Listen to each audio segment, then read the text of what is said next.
Haha.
What's up, dude?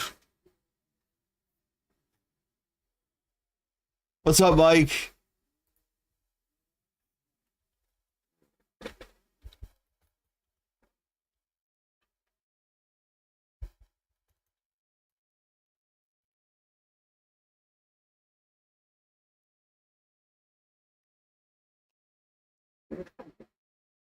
What's up, Cody?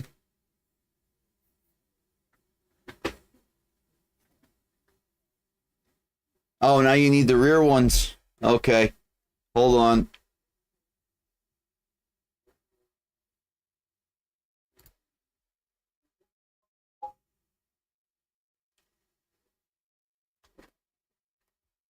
Oh, it's a good thing I turned this on. Mike, I told you we can fix it. Nice, NRA. Awesome, Mike.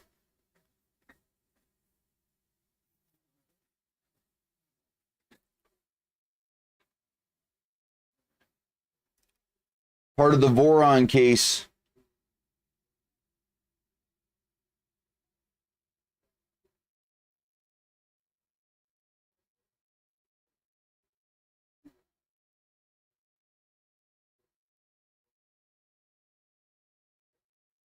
Thank you.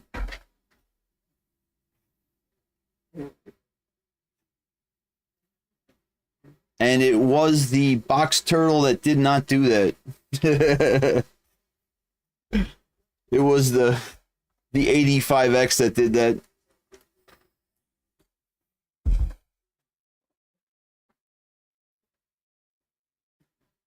Did you guys read the description on the video?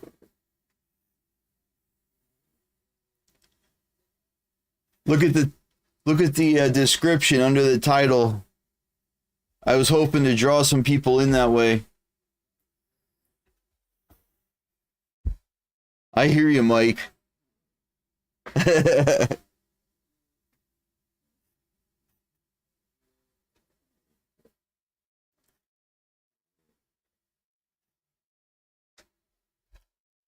No, yours does a single layer.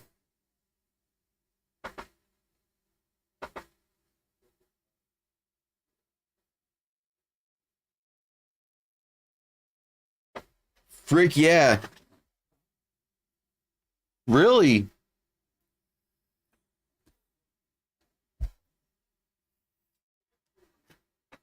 I knew what you meant, Cody.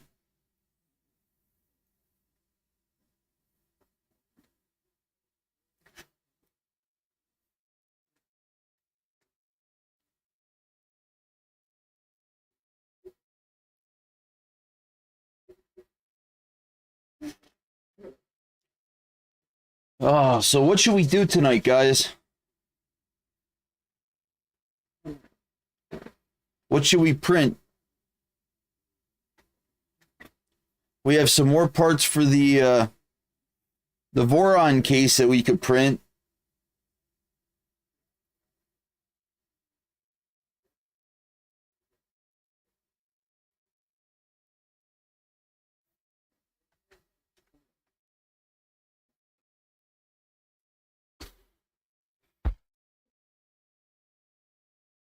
Wassa!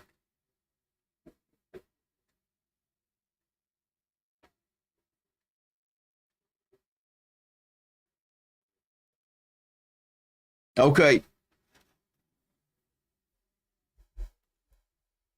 Oh yeah, let me get the chat on the window here.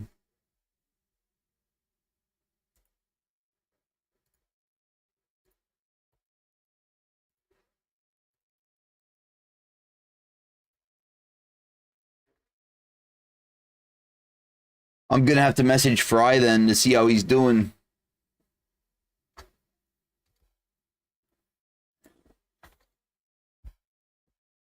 Did you see the Voron case at all, Cody?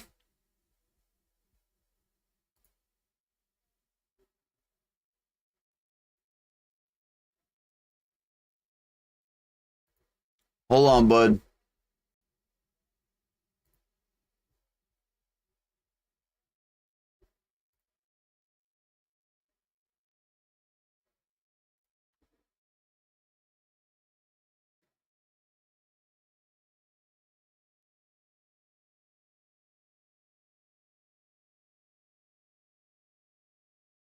That's it right there.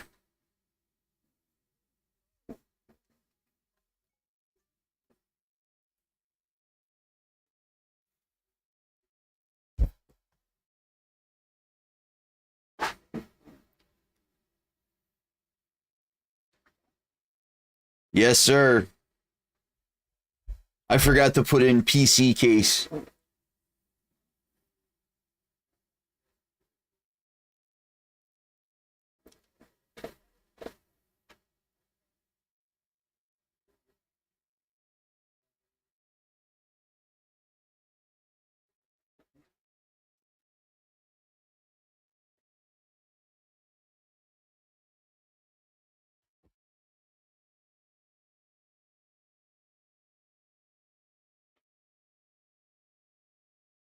So yeah, that's what we're going to be working on tonight. Mike showed me this. You can set it to your foot length and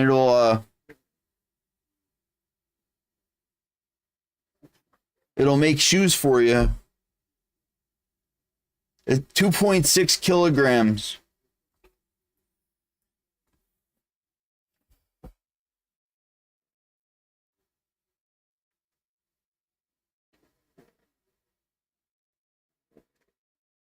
Yeah, pretty much.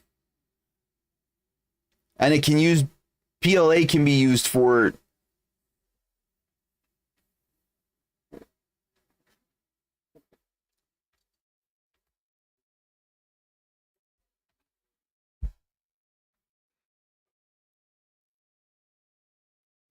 I have a ton of PLA here.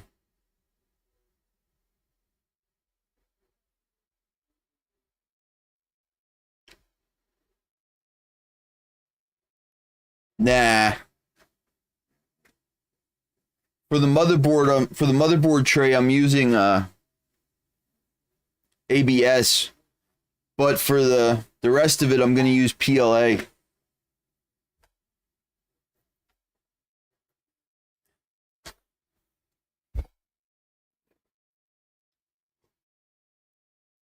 Oh, excuse me, guys.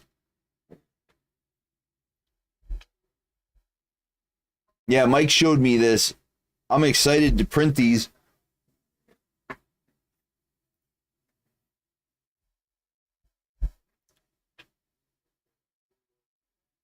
Let's take a look at polymakers and see how they look. How it looks.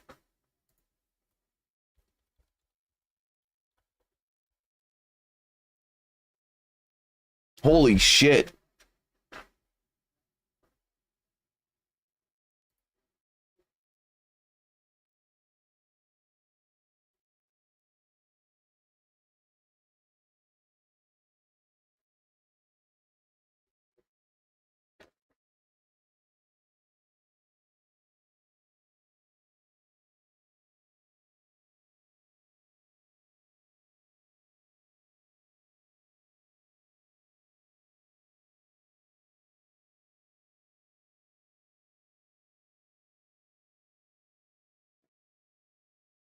Why isn't it gonna work, NRA?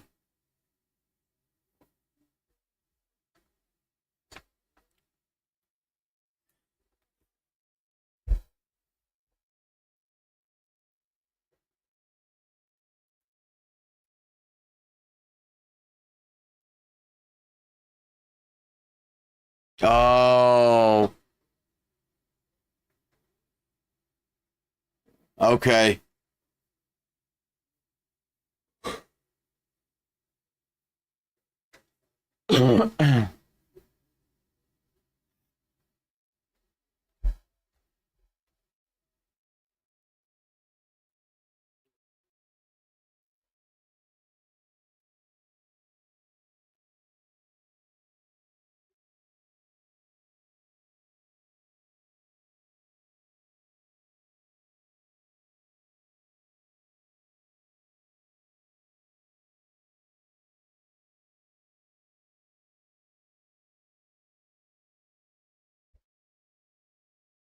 Yeah, that makes sense now, NRA. Oh, scheisse.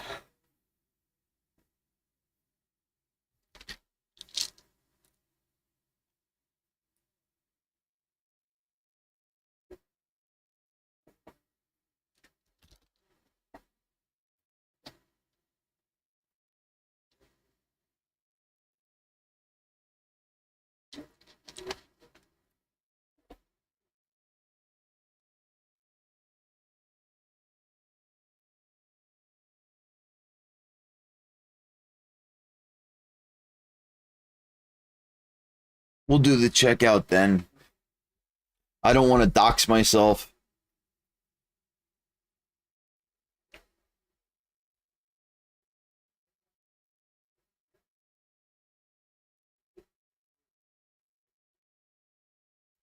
So when you guys were talking about this, does it actually is it scalable?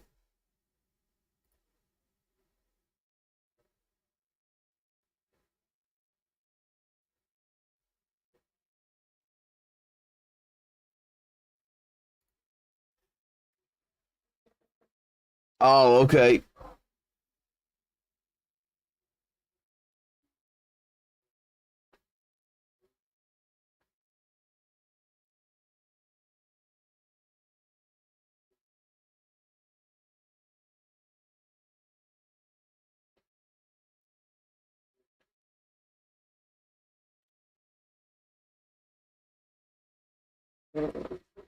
Yeah, it won't work for my server. It'll work for my other stuff, but it won't work for my server.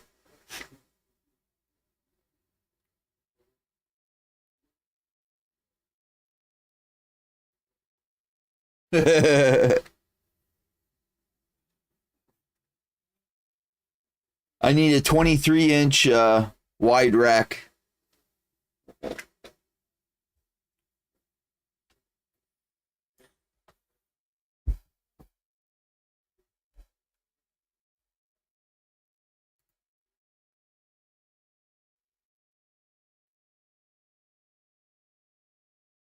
Supports connectors, lock pins, pin bin.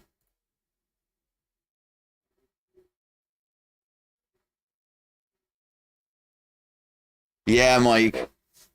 That's what I was looking for too.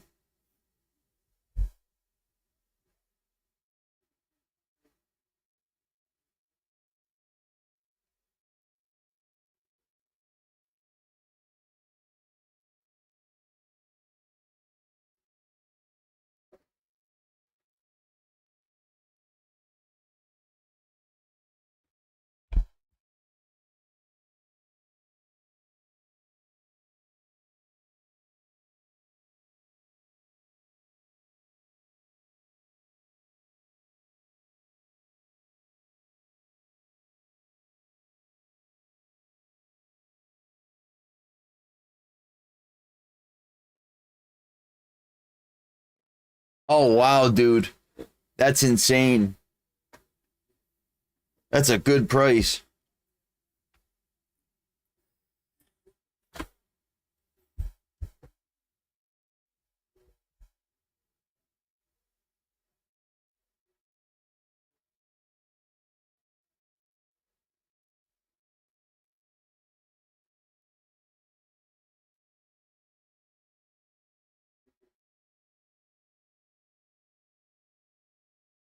I don't know, Cody. You figure that they would have a 23-inch too for Dell servers. You know what I mean?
True.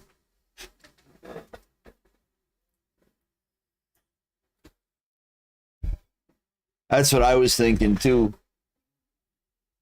StarTech, huh?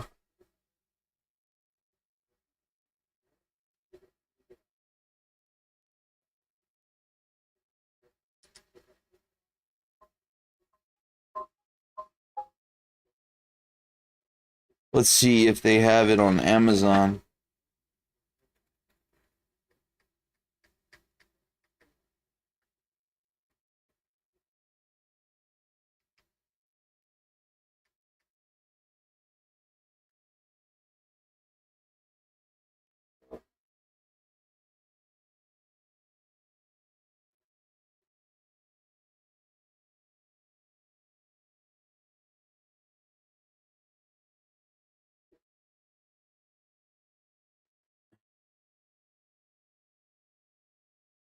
True, Cody.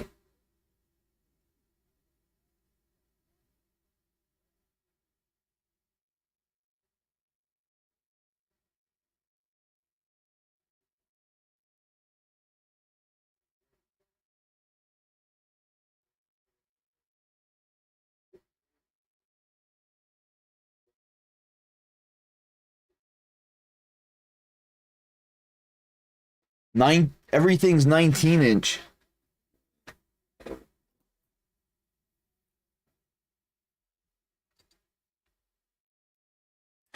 I'll have to bring my measuring tape down and double check it. I'm pretty sure it's 23. Is it, Mike?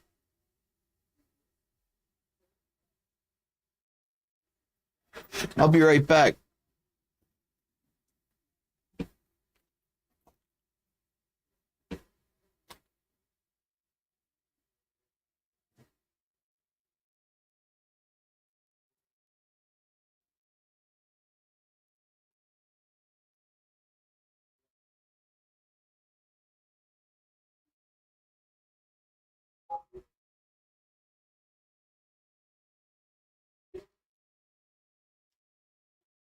It looks like it is 19 inches.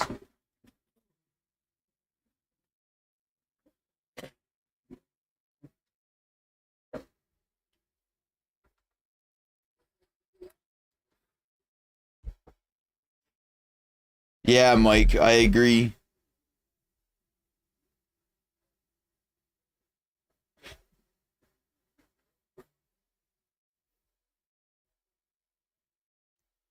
I use the old diagonal fingers trick.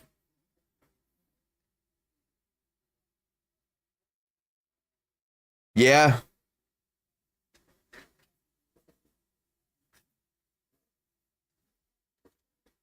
Yeah, it should, Cody.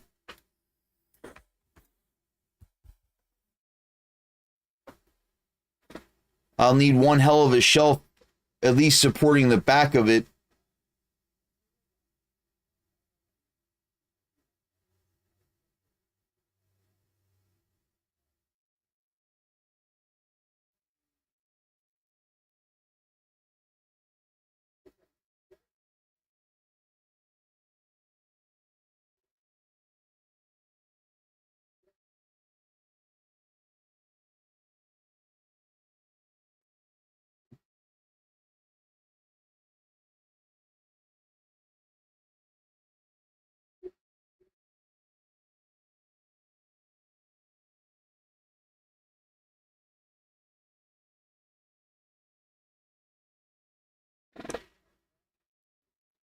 Nice, Mike. True, Cody. What movie you gonna watch, Mike?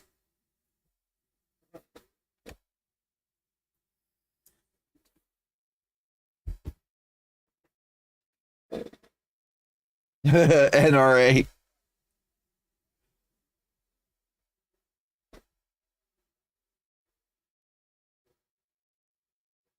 Oh, nice, Mike.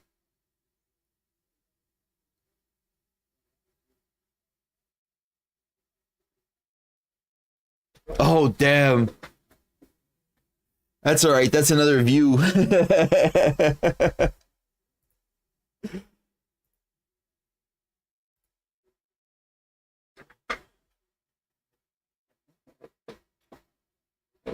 It's only showing as 2 views. It's not counting somebody.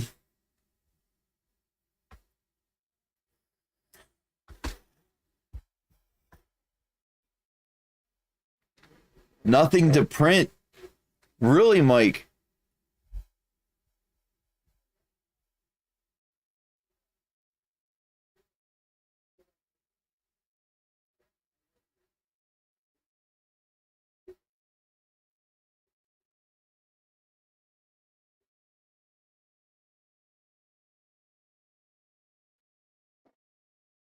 What's in the box?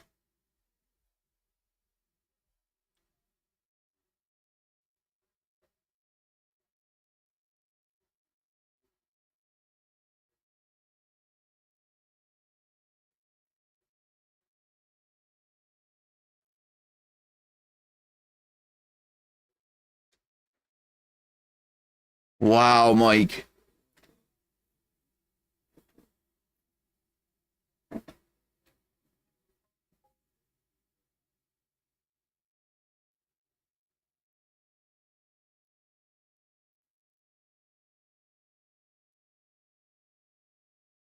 I want to tie my filament tray to SC with the Bowden tubing. I'll have to get some pass-through fittings so I can go straight down and out the skirts to the tool heads. Also need to order more tubing.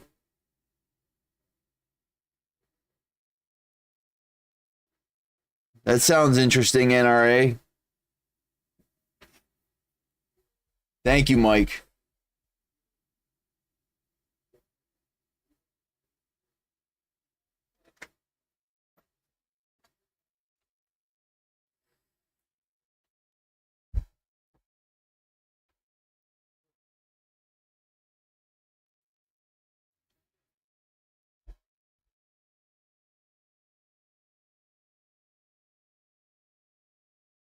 All right.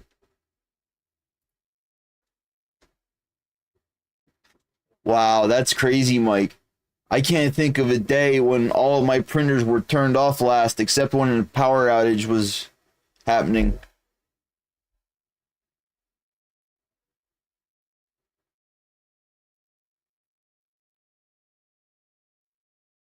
Let me go. Oh, nice, NRA. I saw that picture, and that's awesome.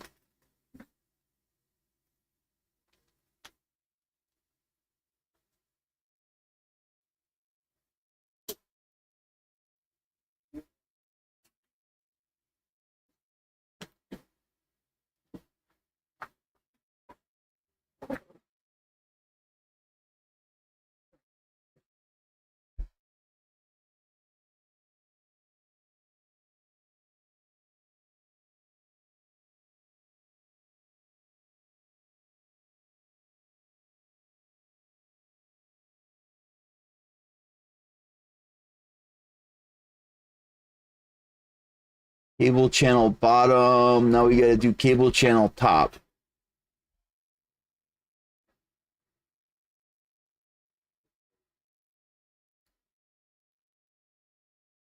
It's not over the boundary. Hold on, I'll show you.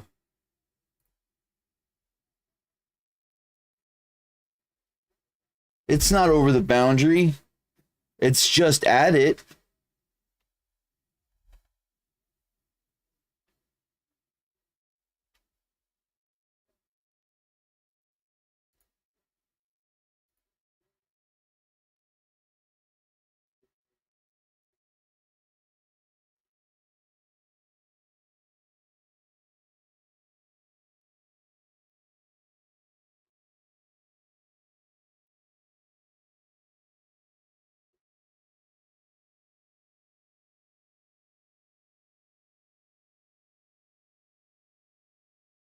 Yeah, it could be, Mike. Hold on, let me shut off the prime tower and turn this 180 or 945 degrees. Derp a derp a derp.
There it is.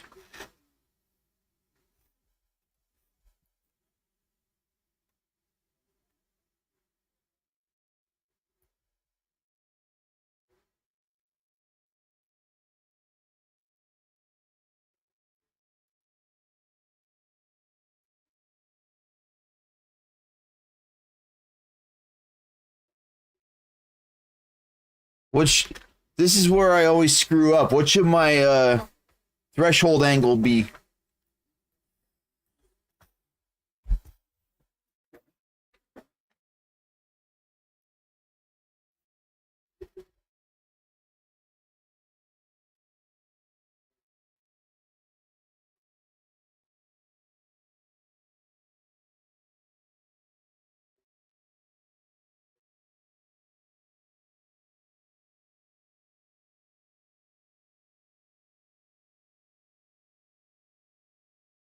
Let's see what it looks like with critical regions supported.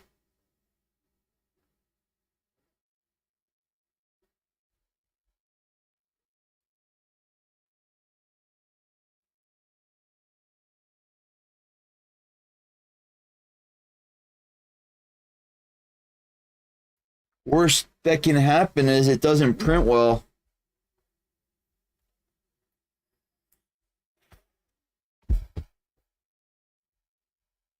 Yup, that's the plan, Mike. On the other side.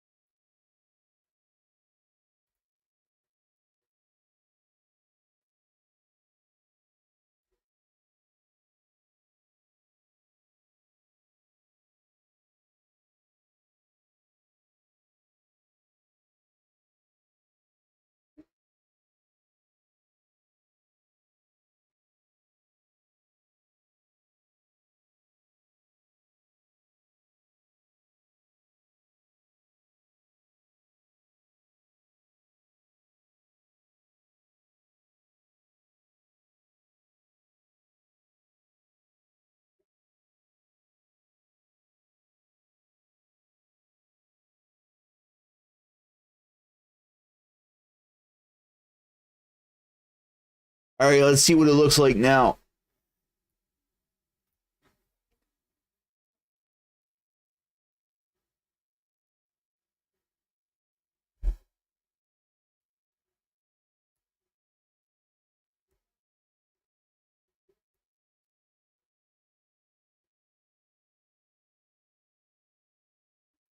That's better.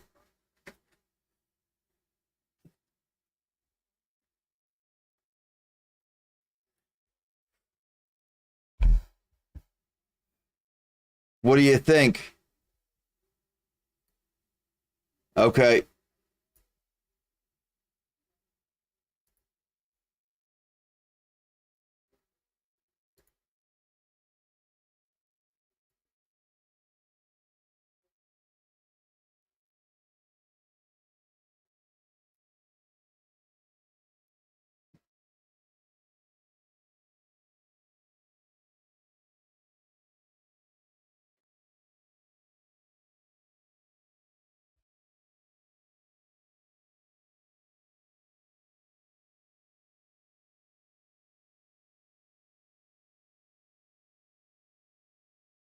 Yeah, true. All right, now let me paint it.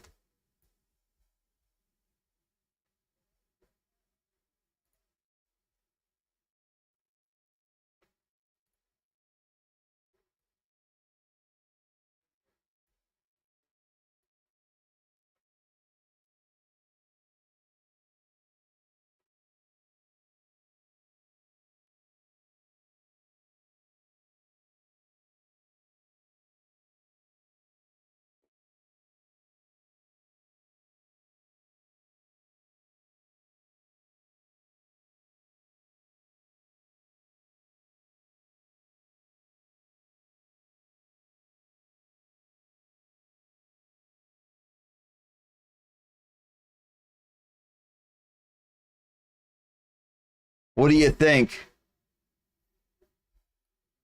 I should probably do this side too.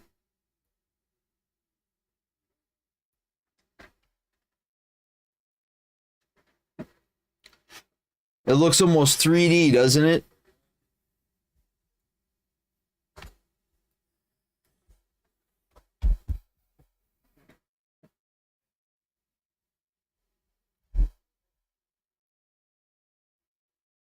Yeah, it will be.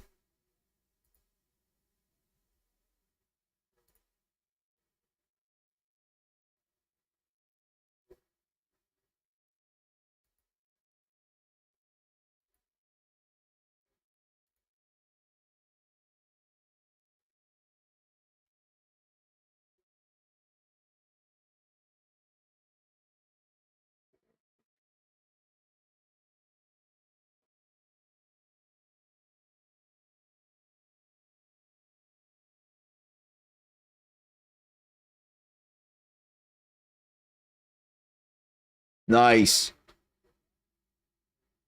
What do you guys think?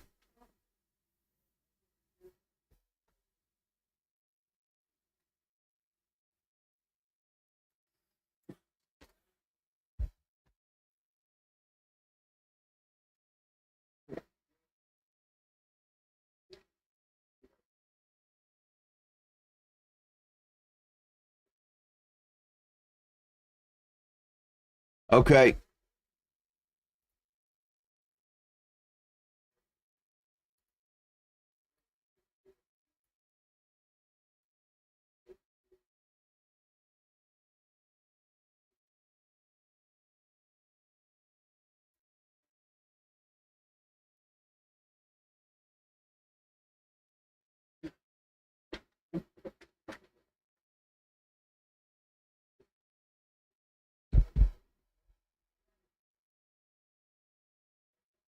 Like that, Mike.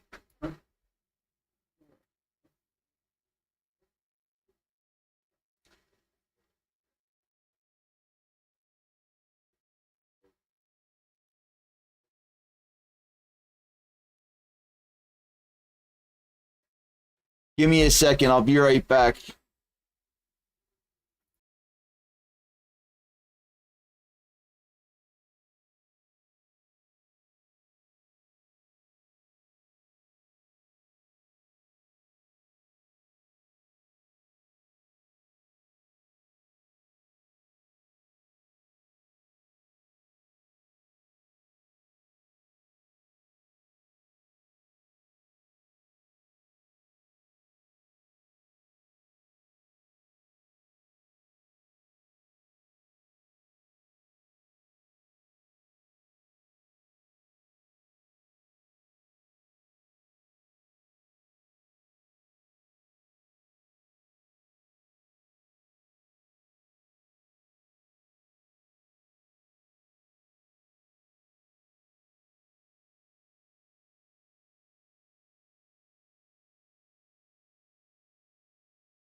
Yeah. What do you mean move plate over?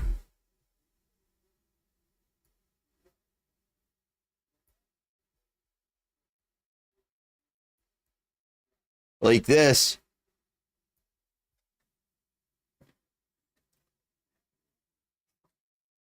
Oh, okay.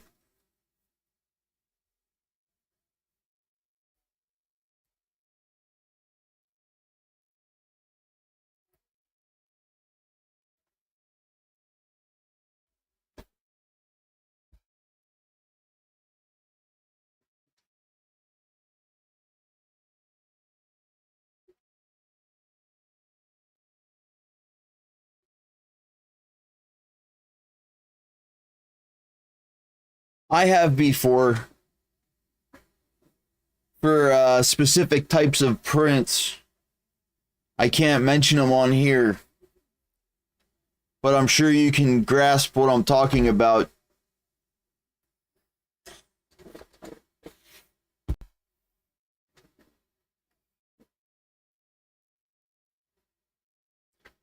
We're going to find out.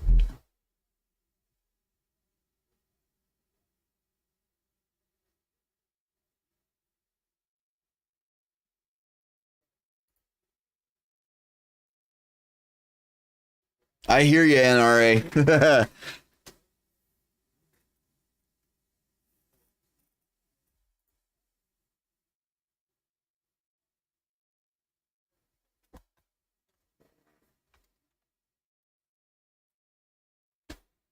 Yes, I will, Mike. I got to go over to the printer now and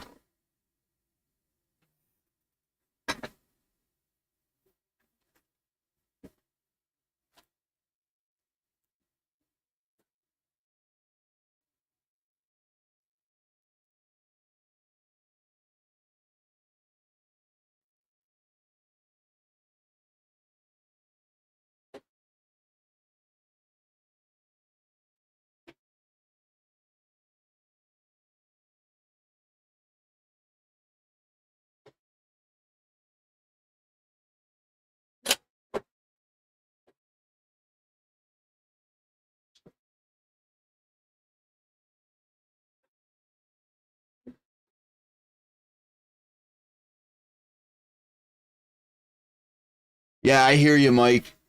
I think it'll handle it really well, though.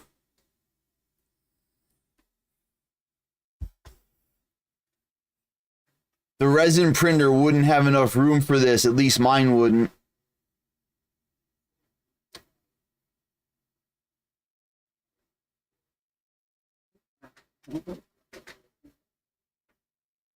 My resin printer is only, I think, 160 millimeters by 100.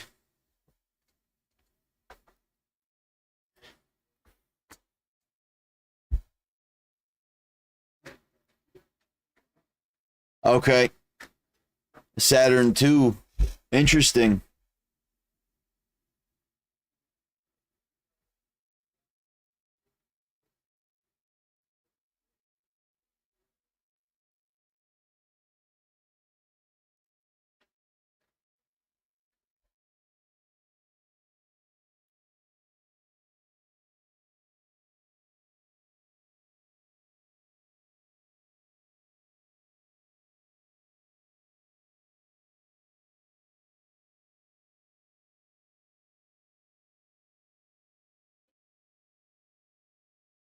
I still have resin in mine.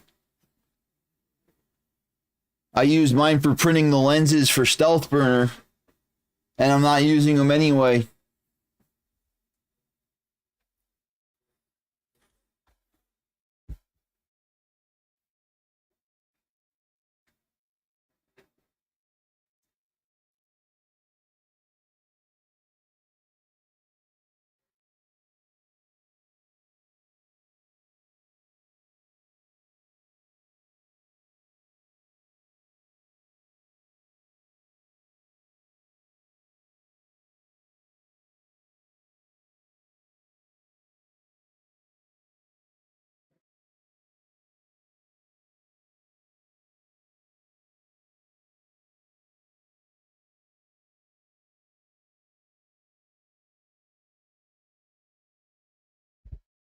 This version of the Prometheus is now not supported due to unreliable key components of the machine, such as the LCD, due to defective batches from the Chinese manufacturer. Instead of patching these issues, a new generation of printer will be created. Nice find, NRA. Oh, wow, Mike.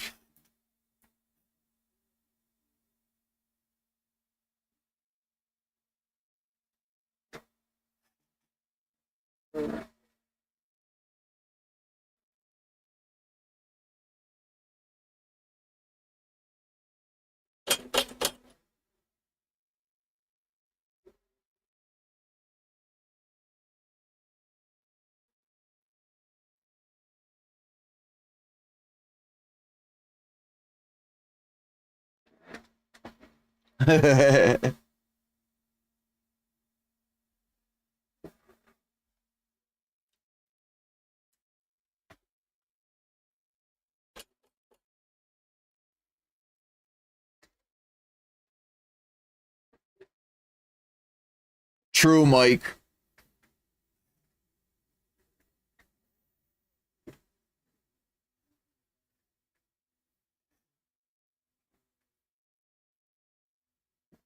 It's a huge pain. You need gloves. You need a mask. You need open air. NRA, it's beautiful when it's done, but it's a real pain in the ass.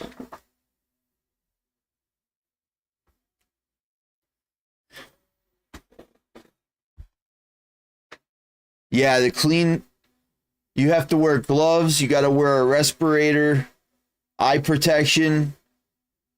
I'd wear an apron simply because I'm clumsy.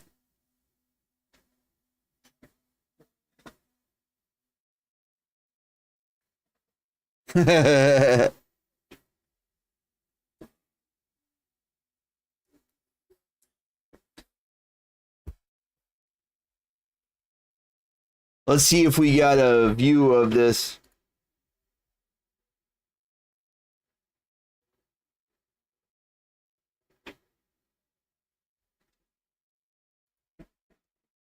True, Mike.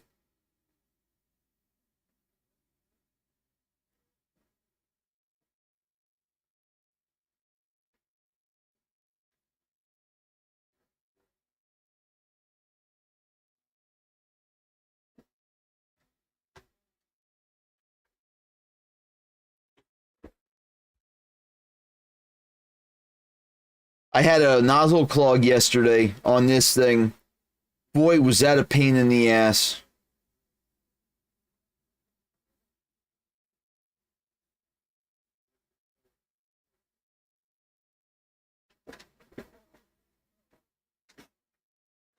With the new nozzles that they have on there, there's the heat break and the nozzle together, the AD5X Cody.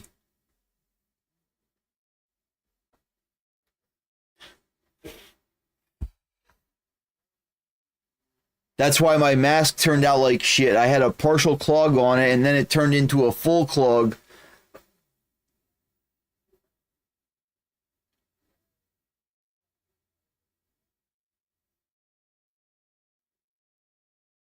I was printing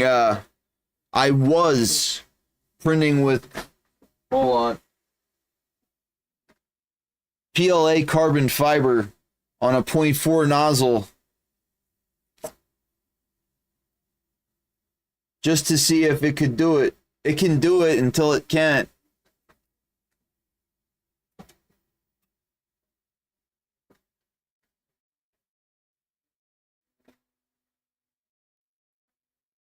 We should.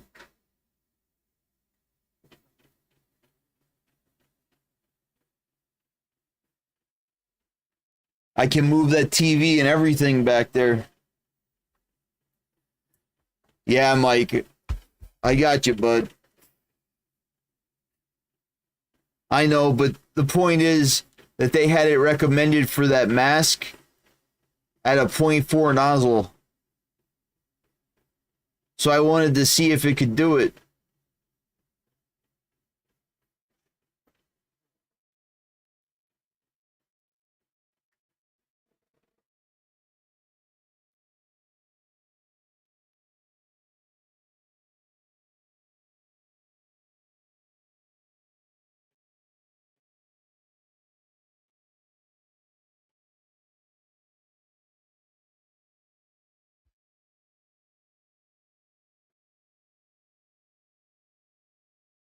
Really, Mike?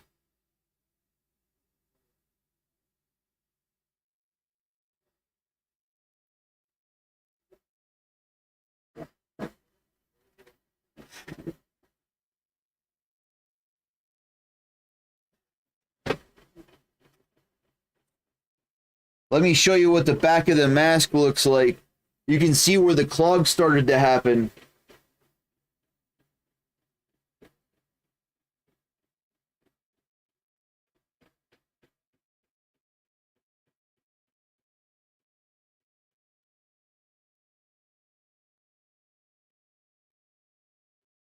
Wow, Mike, that's crazy. Do you see where the clog started to happen on it? You can see the wispies and the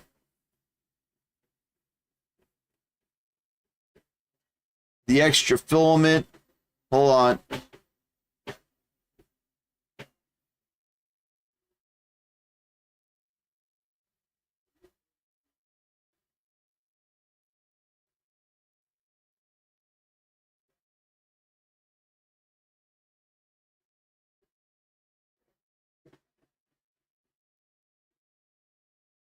And it was turning out. All right, Cody, we'll be here. It was turning out nice.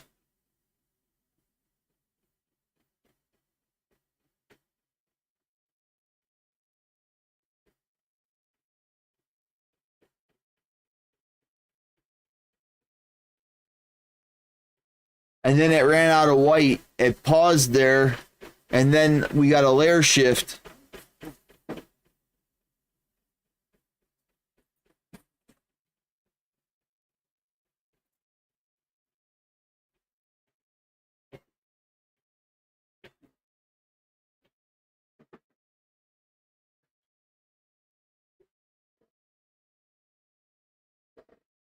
It's a shame for that thing, man.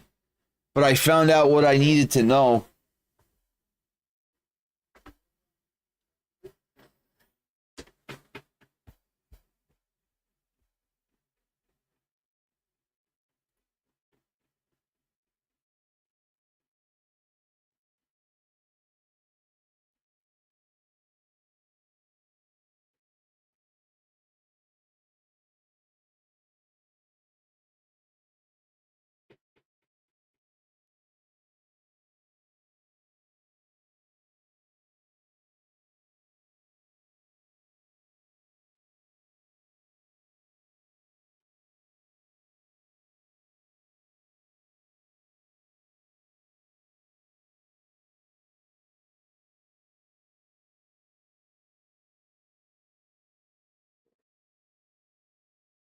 Oh, I'd print it in a heartbeat, Mike. Again, I just have to get that other mask done.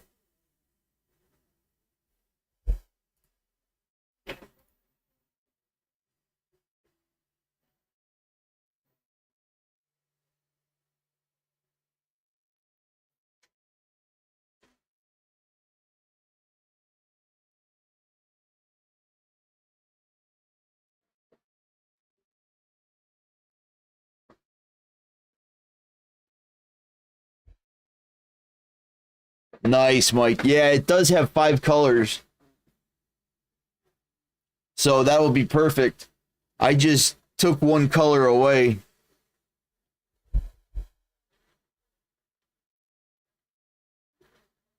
Oh. No, there's 5 colors in there, Mike. So it would pay off for you to just have the 5 different colors instead of because the white, I had a partial roll and my dumbass tried to get away with it.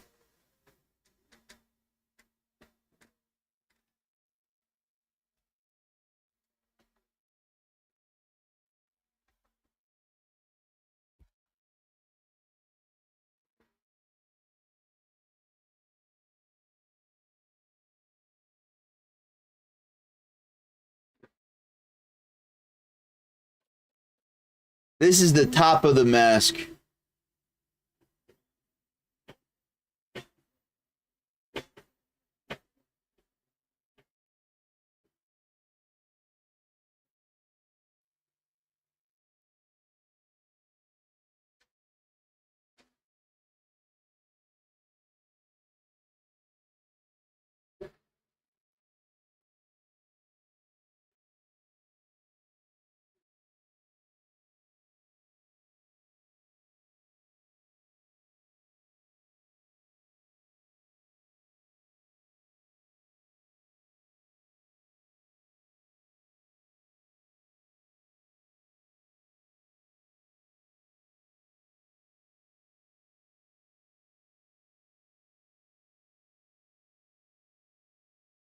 Well, let's see what they have in the initial 3MF. Hold on a second, bud. Let's check it out.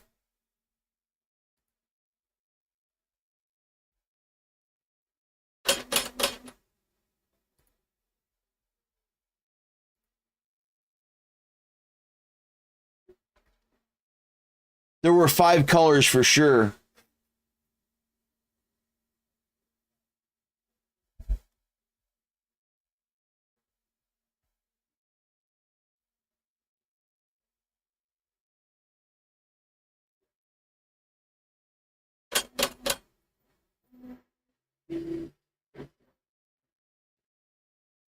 Let me open a new instance of workup.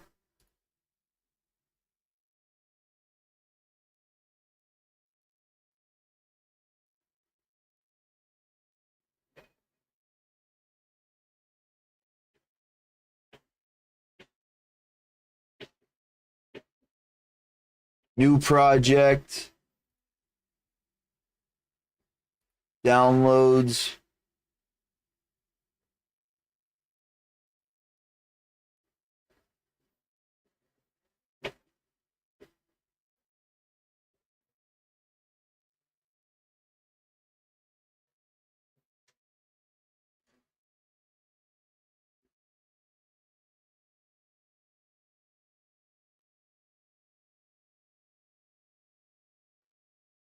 Yeah, it did, Mike.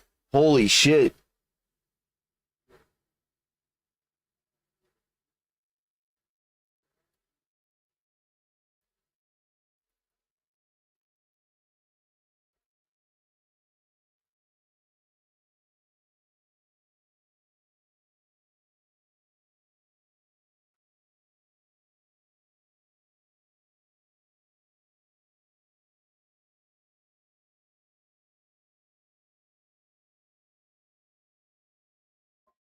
I took one color away, Mike.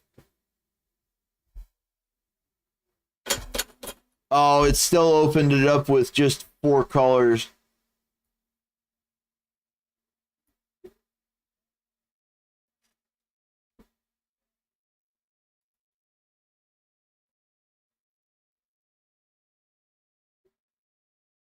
It was like teal.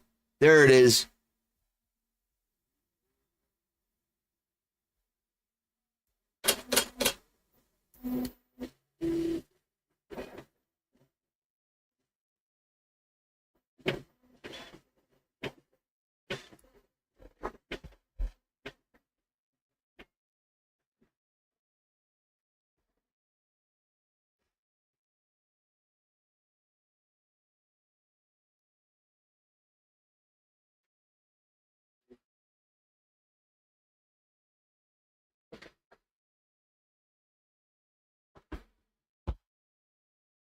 Unfortunately, it's not showing up on here.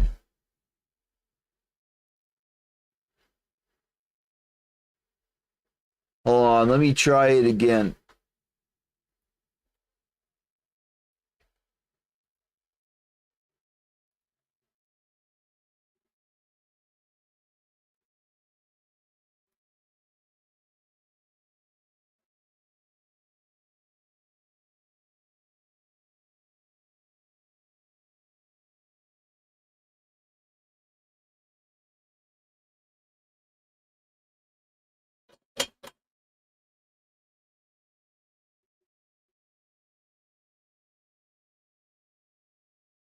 Hold on, I gotta find it. If I have to, I'll re-download it.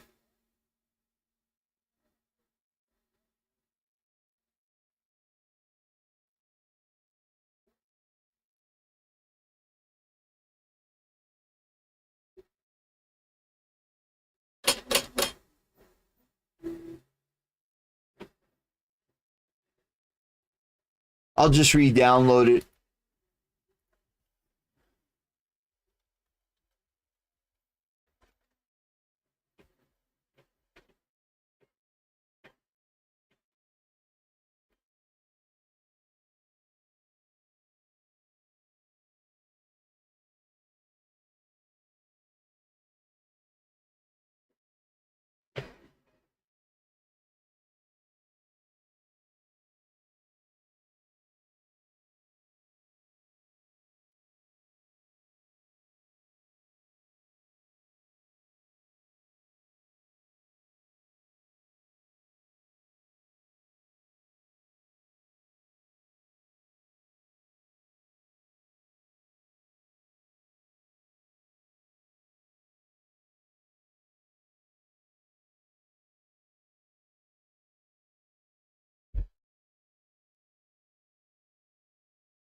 There it is, Mike.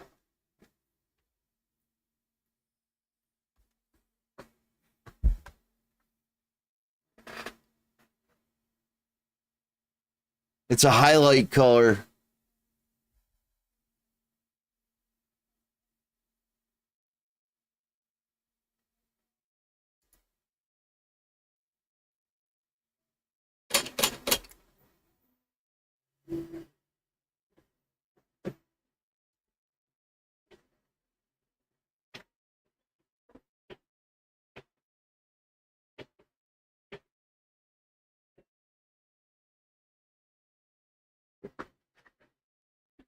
Okay.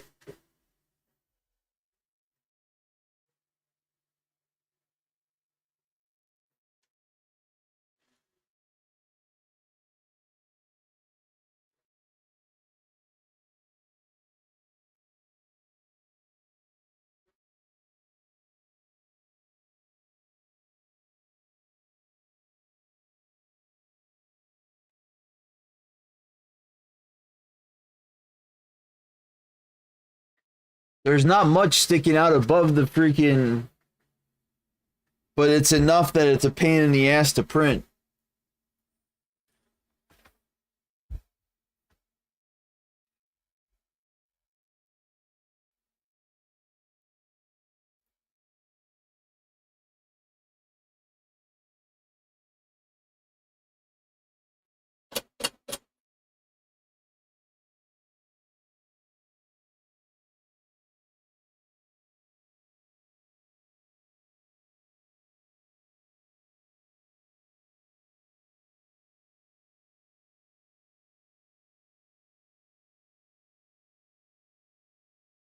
So what else is everybody working on tonight?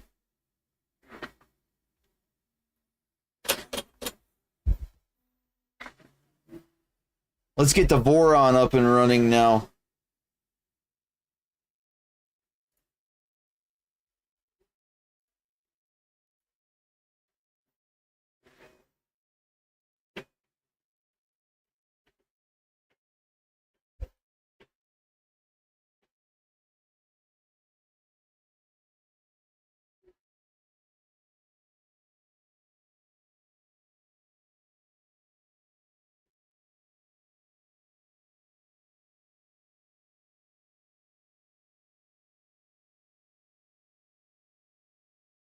Yeah, that'll be good.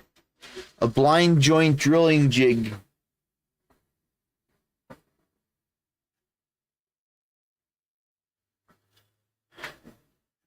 That would be cool, Cody.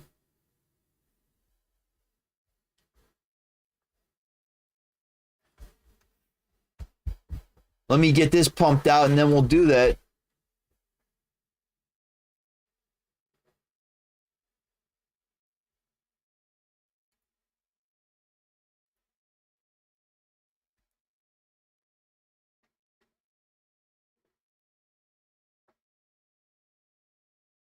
You'll be able to see my my custom startup now.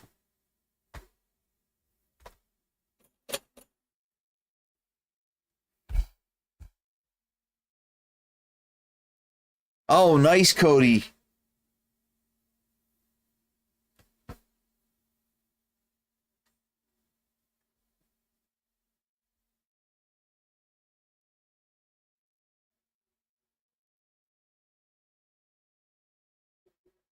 That's not bad at all, Mike. 1 day, 10 hours. Is that multicolor or not multicolor?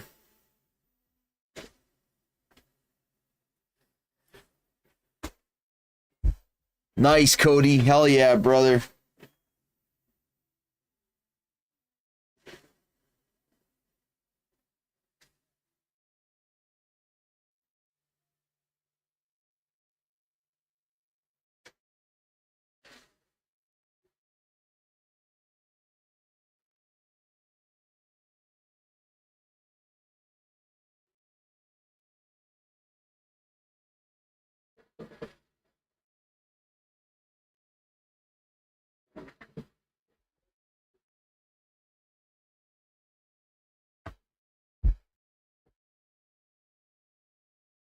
Hold on.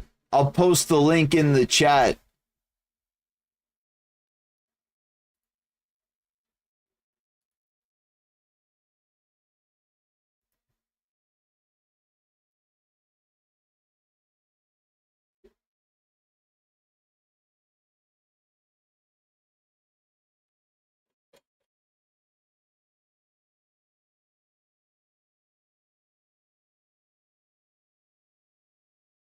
I hear you, Mike.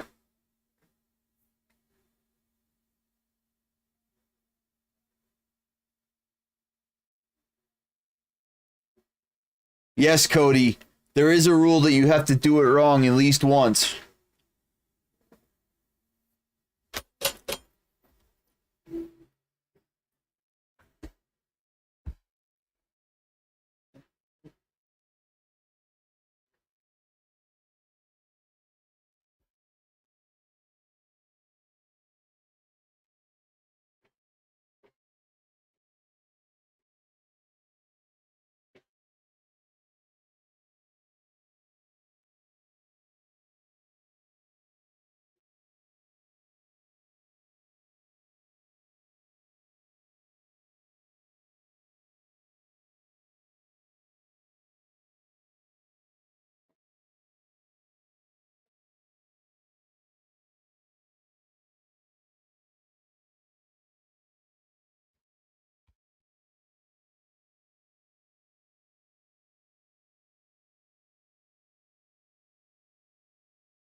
PLA.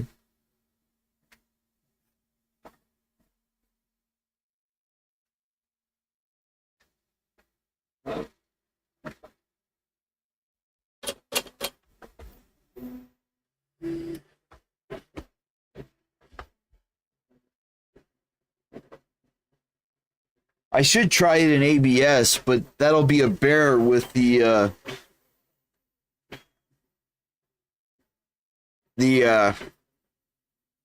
warping. That's the word I was looking for.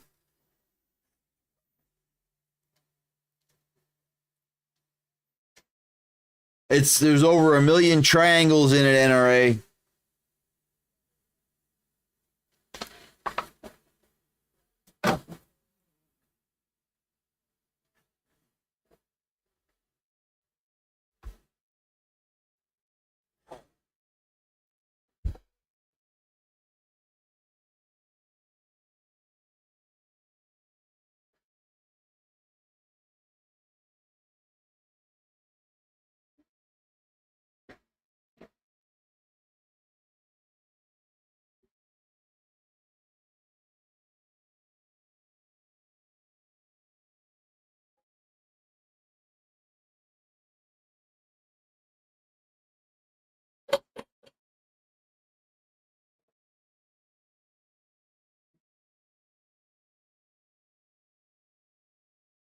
All right, let's see here.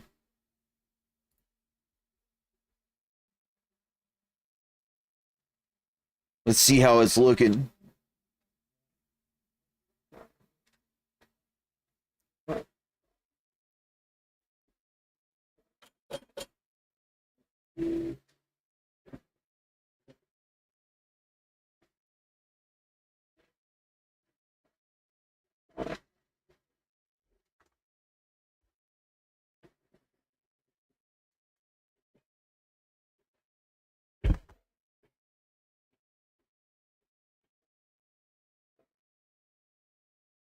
So Cody, when are you coming to pick up the Ender 6?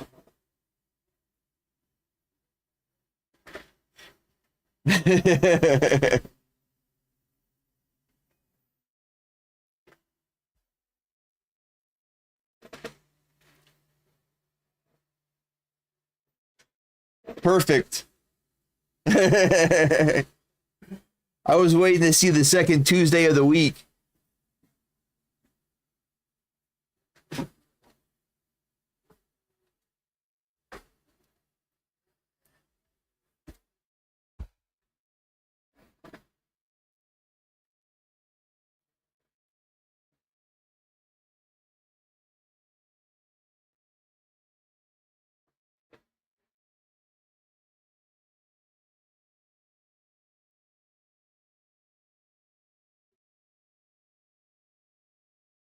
It's like 45 pounds. You'd need a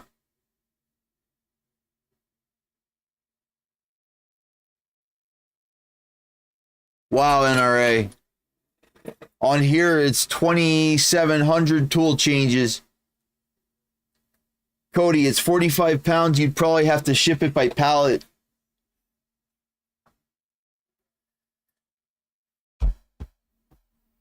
With a freight company.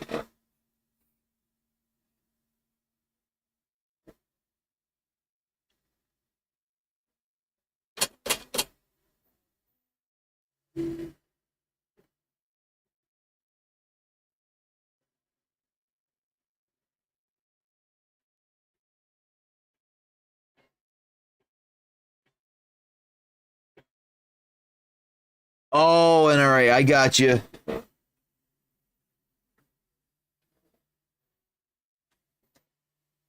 Oh, wow.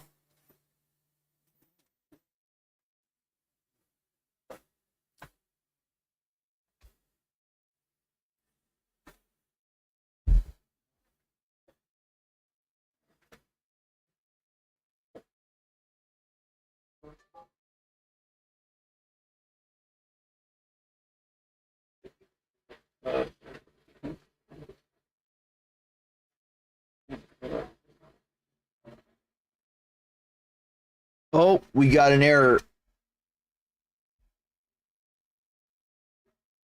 Or did we? No. Yeah, we did.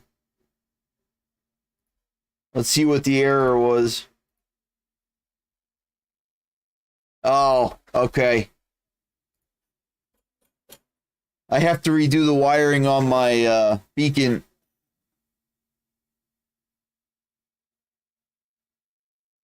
Oh, nice, NRA.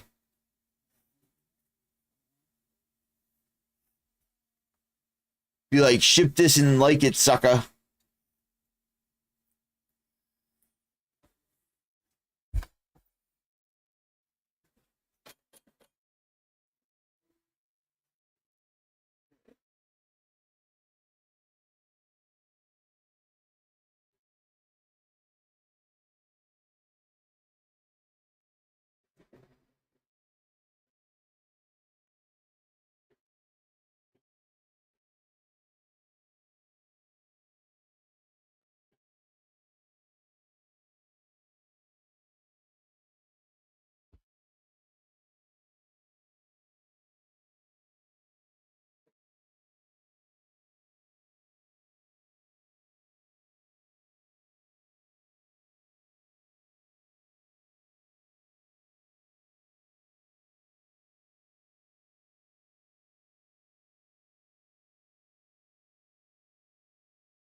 By the way, I haven't been having any issues with my chamber going above 60. I mean, it does go above 60, but it hasn't been melting the filament like it was before.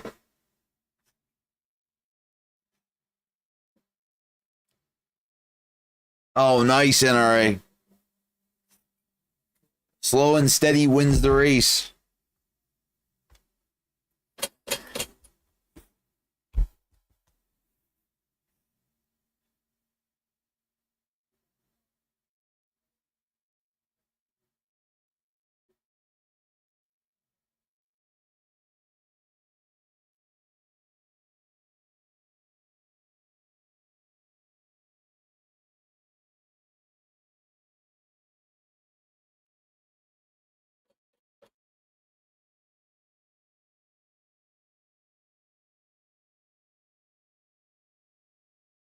Yup, it filled again.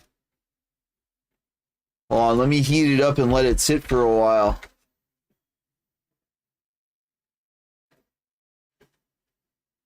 Nice, NRA.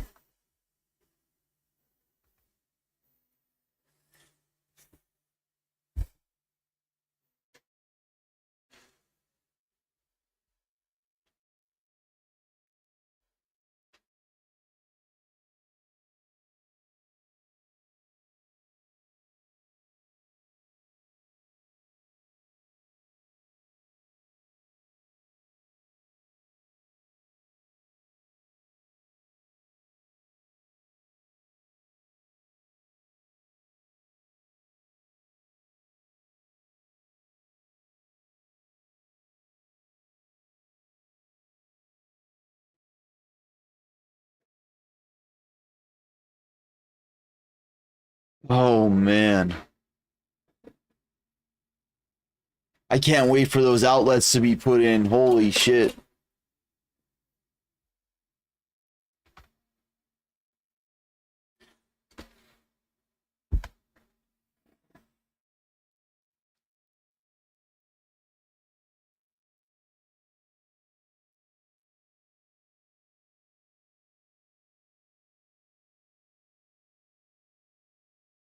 Oh, wow, that's it? Alright, NRA, we'll be here, bro.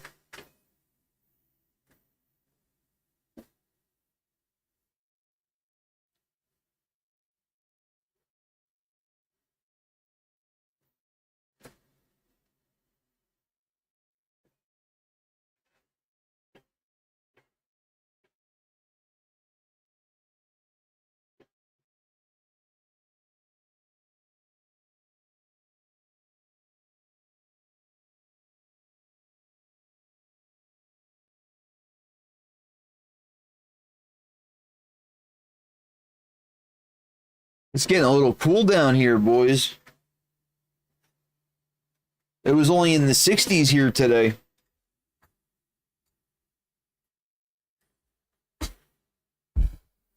I'll be right back. I'm gonna grab a sweatshirt.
All right, I'm back. I wanted to show you the outlets and stuff.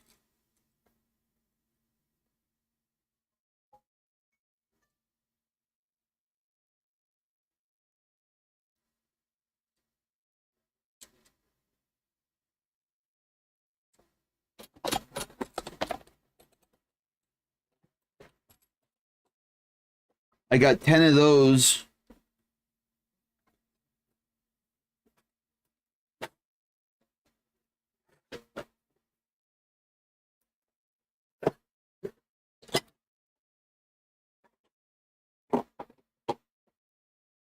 And I got a 6-pack of outlet boxes.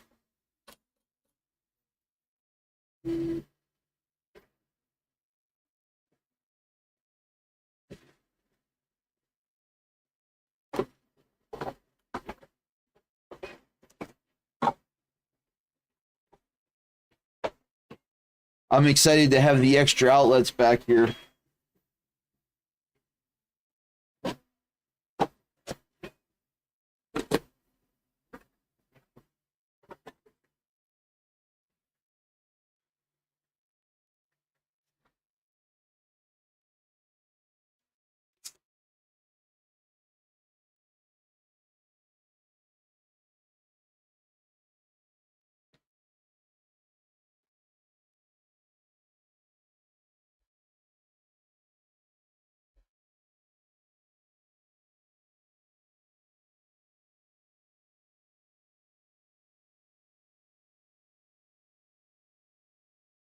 Excuse me.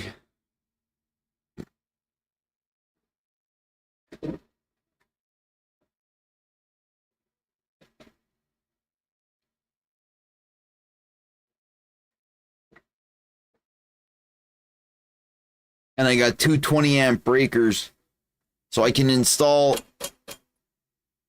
4 outlets, 1 per printer.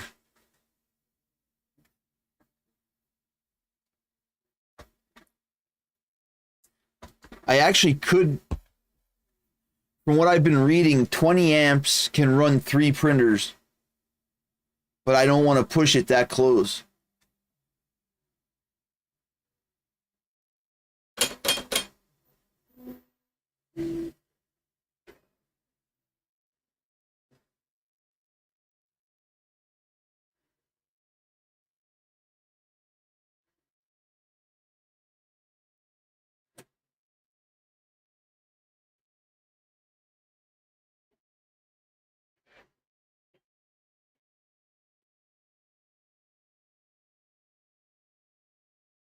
You know what I mean?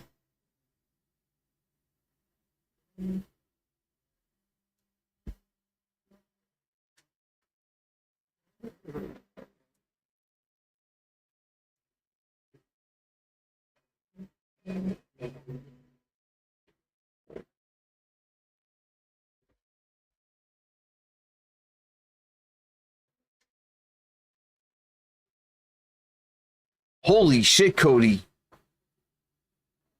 Are you running the 3 printers at one time?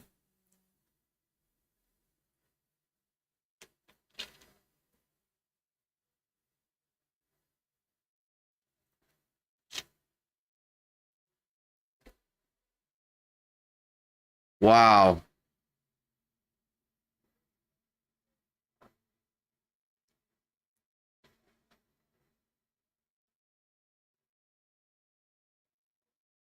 You, sir, are a lucky man.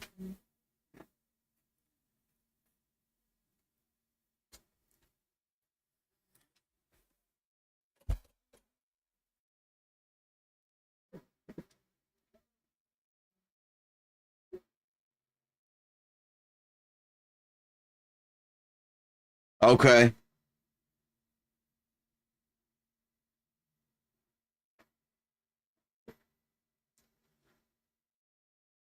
Did you see the outlets that I got?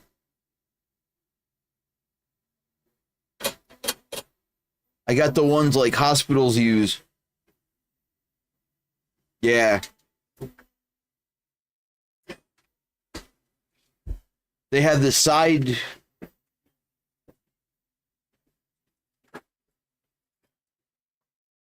I don't know what that's ever used for, but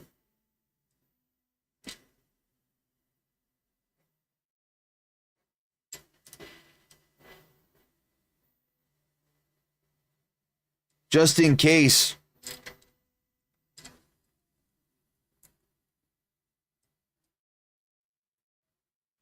You never know, man.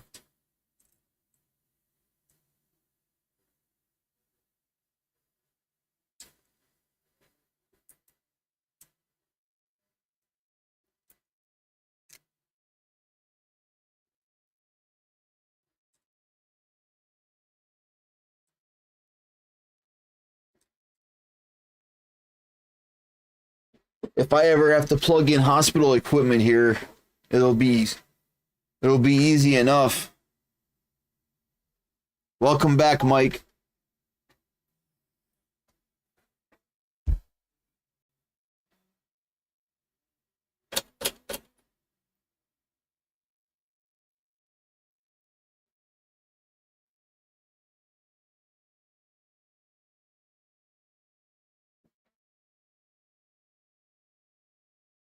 Okay, I got you.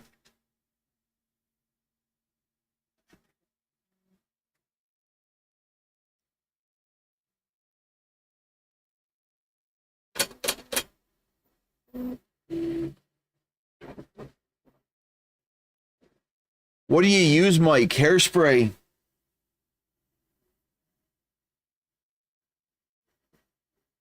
Welcome back, NRA.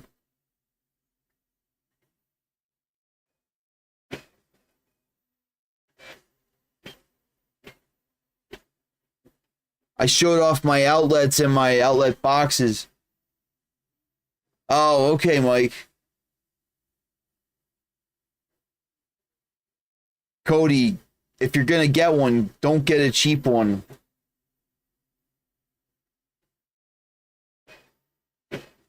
My outlets and my outlet boxes.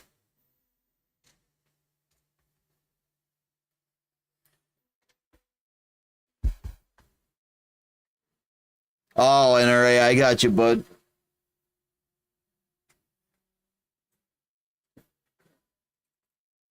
Oh, I don't know, Cody. Mike, what kind of parts?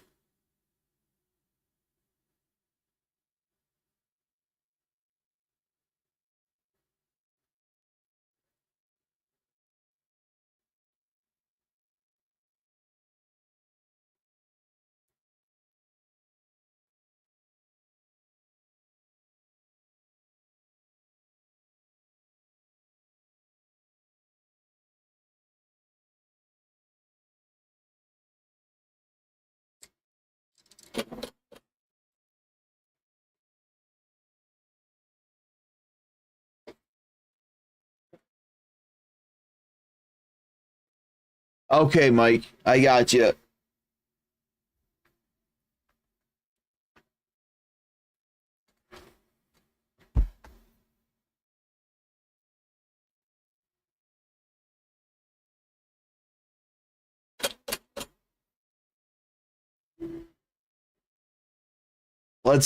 Where'd you post it, Cody?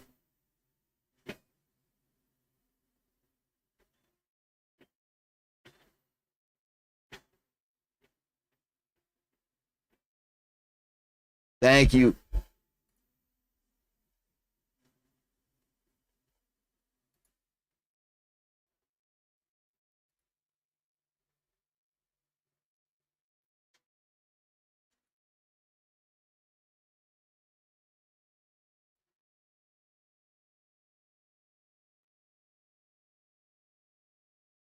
Is this for your poodles? Mike, he's talking about on mine.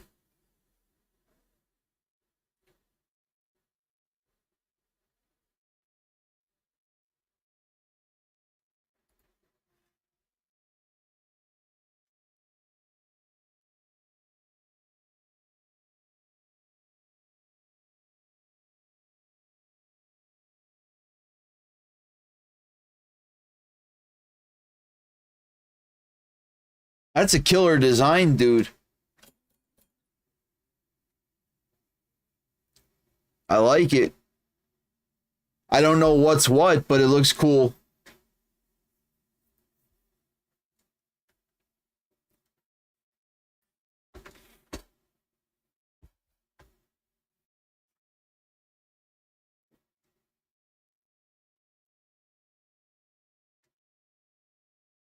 Oh, okay.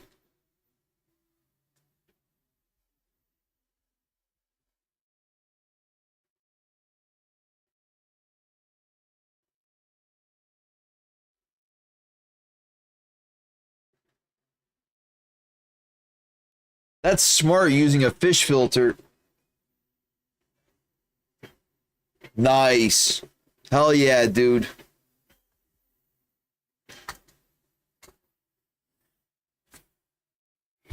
Are you going to put a cooler in there too? A water cooler, chiller.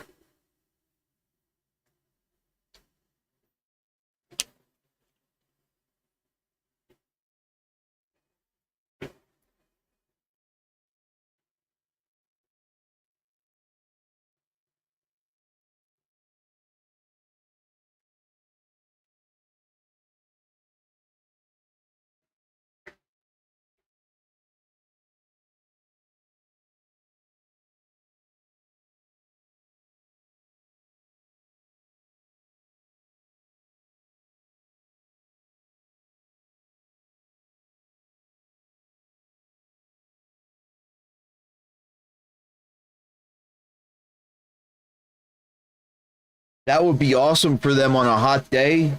Oh man, they'd love you forever. They'd be like, Cody, me love you long time.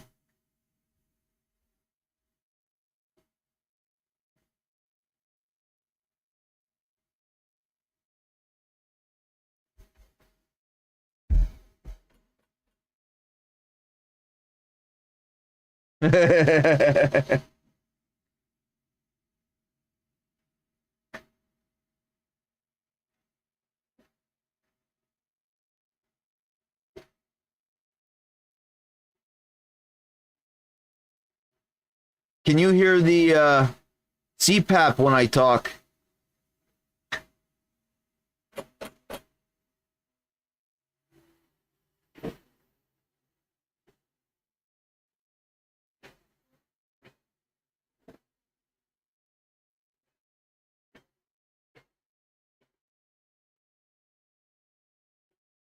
Oh, okay.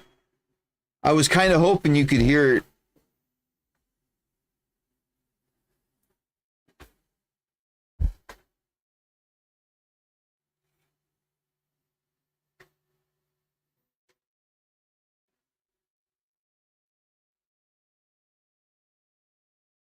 Yeah, it's too good.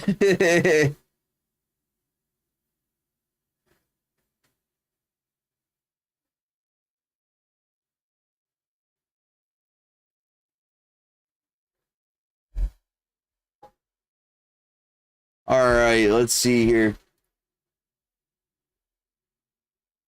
And there's NRA's gaskets.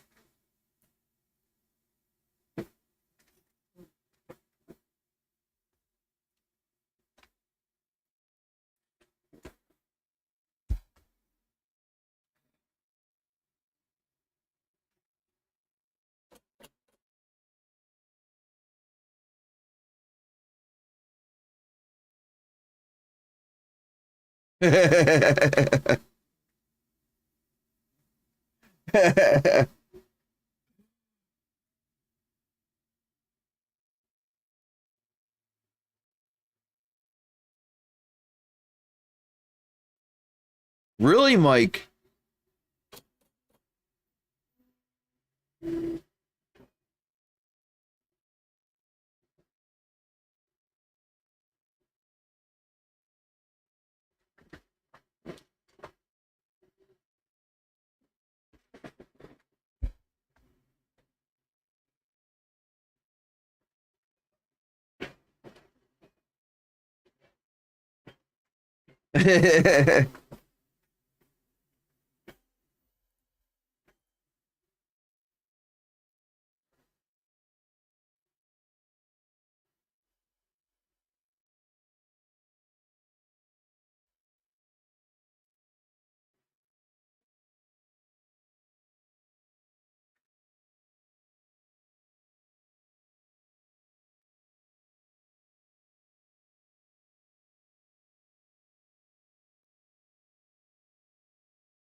Yes, NRA, get on that stick, bro.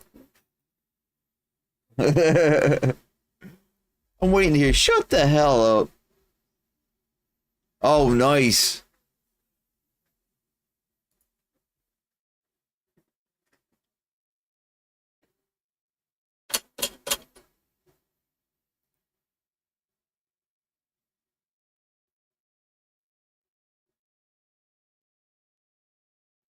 You gotta tap it too, Mike. I found out that you have to tap your own extrusions.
Yeah, me either.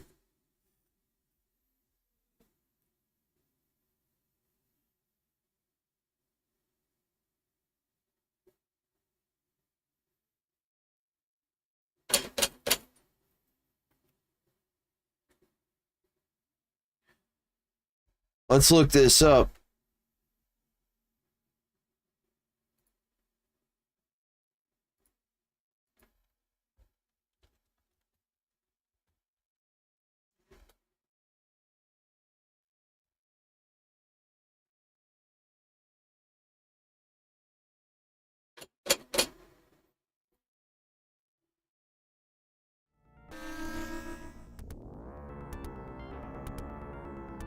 Hey, what's going on, guys? It's ETA Prime back here again. Today we're going to be taking a look at the all-new Argon 1 M.2 case for the Raspberry Pi 4. Now, I'm a big fan of the original Argon 1 case for the Pi 4. It's one of my favorite cases. It's one of my go-tos. But I can tell you right now that with the new features on this M.2 version, I'll definitely be sticking with this one. Now, before we get into it, I just want to give you a quick look at the original Argon 1 case for the Raspberry Pi 4. And as you can see, it's constructed of aluminum. We have passive and active cooling in here. We have access to all the ports on the Raspberry Pi 4 from the back. And on the top, we do have this removable plate to access the GPIO. Overall, it's a great case. It's around $25, and I think it's well worth the price. But we now have the new Argon 1 M.2 version, which obviously supports an M.2 drive. And they've also added some really cool features, like dual full-size HDMI and a built-in IR receiver. So as of making this video, it is up for pre-order. Price on this is a bit higher than the original Argon 1, coming in at $45 instead of $25.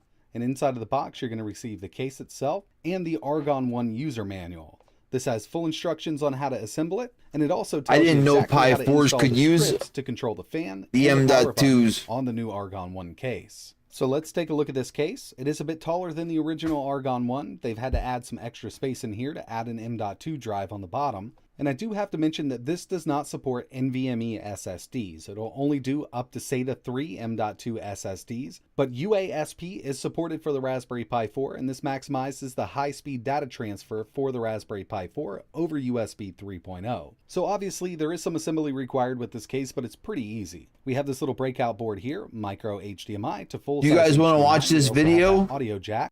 So this plugs into the Pi and brings all of those ports around back to this case. Now the M.2 drive is actually connected to the Pi over USB 3.0, so they do have an adapter included, and the drive actually mounts in the base of the case. So we have a plastic bottom here. Inside we have a PCB with the M.2 connector, key B or key M, and you can use up to a 22 nice, M.2. And this is actually going to connect over USB to the bottom USB 3.0 port on your Raspberry Pi using this included connector. So the Argon 1 M.2 case does provide active and passive cooling. The top of the case is made out of aluminum, plus we have this fan in here that can be adjusted through software. So when the Raspberry Pi is sitting inside of here, it's actually going to make contact with these two aluminum protrusions here. One's for the CPU, one's for the RAM chip, and that's going to pull heat from the CPU and soak it up into the aluminum case itself, and then the fan's going to keep all that cool. Another thing that Argon 40 has added to this case is an IR receiver. Now it is compatible out of the box with the Argon remote, but unfortunately I don't have one on hand, and I actually don't have a programmable IR remote, so I really can't show this off in this video, but as soon as I get one, I will be making a video. This will actually be great for turning this into a media center. They've also added this little jumper pin here, and the way it's set up out of the box, we're set at pin 1 and 2, and you need to press the power for the How much are they? I didn't even go to that link yet. Set this up with pin 2 and 3. As soon as you plug power into the Raspberry Pi will start to boot. This is the always on mode. Assembly on the Argon that's not bad. case is pretty easy. We have these rubber feet here that we can put I on was the bottom expecting to hear like $100. We also get our thermal pads here. These are going to go right on the CPU and the memory block. And for this setup here, I'm actually going to be using a Raspberry Pi 4 8GB model. Now the very first thing we need to do is plug this little breakout board into the Raspberry Pi. So as you can see, we have that 3.5mm audio jack and the micro HDMIs. Just make sure everything's lined up properly, and it'll slide right in there. This is going to bring those full-size HDMIs and your audio jack out of the back of the case. The next thing I'm going to do is install these thermal pads on the CPU and the memory block. They do have plastic on each side, so it's a bit hard to get off. I'm going to do this off camera, but if it really came down to it, you could use thermal paste if you want to. So I've got those installed, and I have my daughter board installed on the Raspberry Pi. It's time to place the Pi inside of the case. I'm just going to line it up with the GPIO pins, press it down, make sure everything's lined up on the back, and the Raspberry Pi is now installed in here.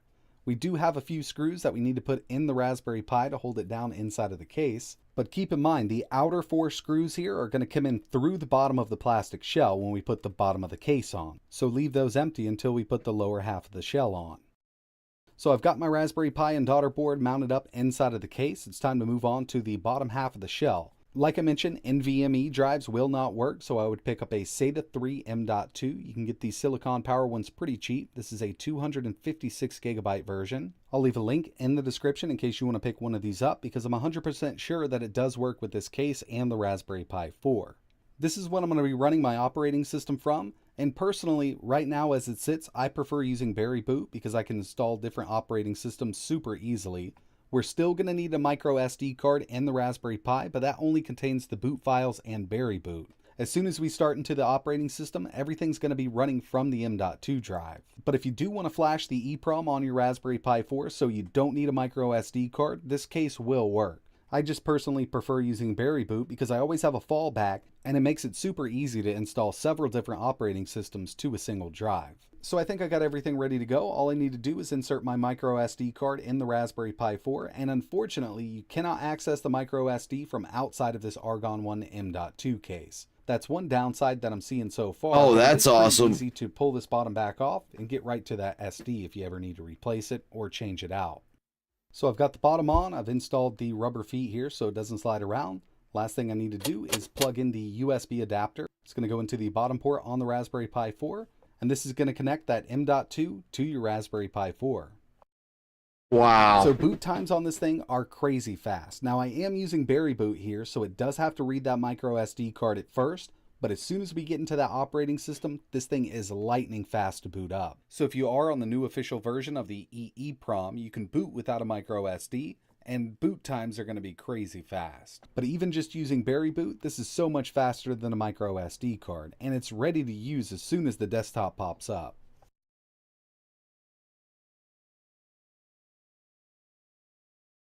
Alright, so I can say that booting this thing up is super fast. Yeah, it was. Check this out. As you can see, using that M.2, I have 215 gigabytes free on this M.2 drive. First thing I wanted to do was run a quick speed test. We use the built-in Raspberry Pi diagnostics, and I'll run a test. I can show log. And here we go right here. So we have sequential write, random read. On sequential write, target is 10,000. We scored a 202,897. So yeah, that's a lot faster. We definitely passed that. Random write speed, target is 500. We scored a 5,953. And for the random read speed, target is 1,500. And that's beyond 500 fast. Holy shit. Yeah, this is much faster than a micro SD card. And I can actually feel it, just even opening Windows, and especially boot times. This thing comes on really quick. So along with the M.2 drive, the Argon 1 M.2 case also has a built-in cooling system and a safe reset/power button. In order to get the script installed, it's actually pretty easy. It's just a one-liner. We're going to curl and download that Argon 40 script. This is going to do everything for us. And now, as you can see, we have the Argon 1 configuration, and we can uninstall it if we'd like to. Let's run the configuration. We'll execute in terminal.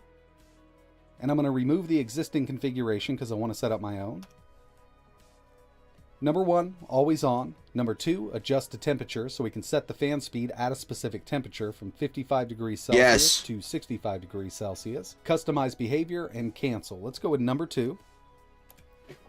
So when the CPU reaches 55 degrees Celsius, I'm going to have this fan come on at 55%. At 60, we'll go up to 70. And 65, I'll go to 100 because I want to keep this thing as cool as possible. And that's it. I just set that up. And now that we've installed the script, we really don't have to do anything with the button. When the power's off, you just press it once, it's going to turn your Raspberry Pi on. When it's running, long press for 3 seconds, it's going to do a software shutdown. It's going to automatically shut down the Raspberry Pi safely. If we short press that under 3 seconds, nothing's going to happen.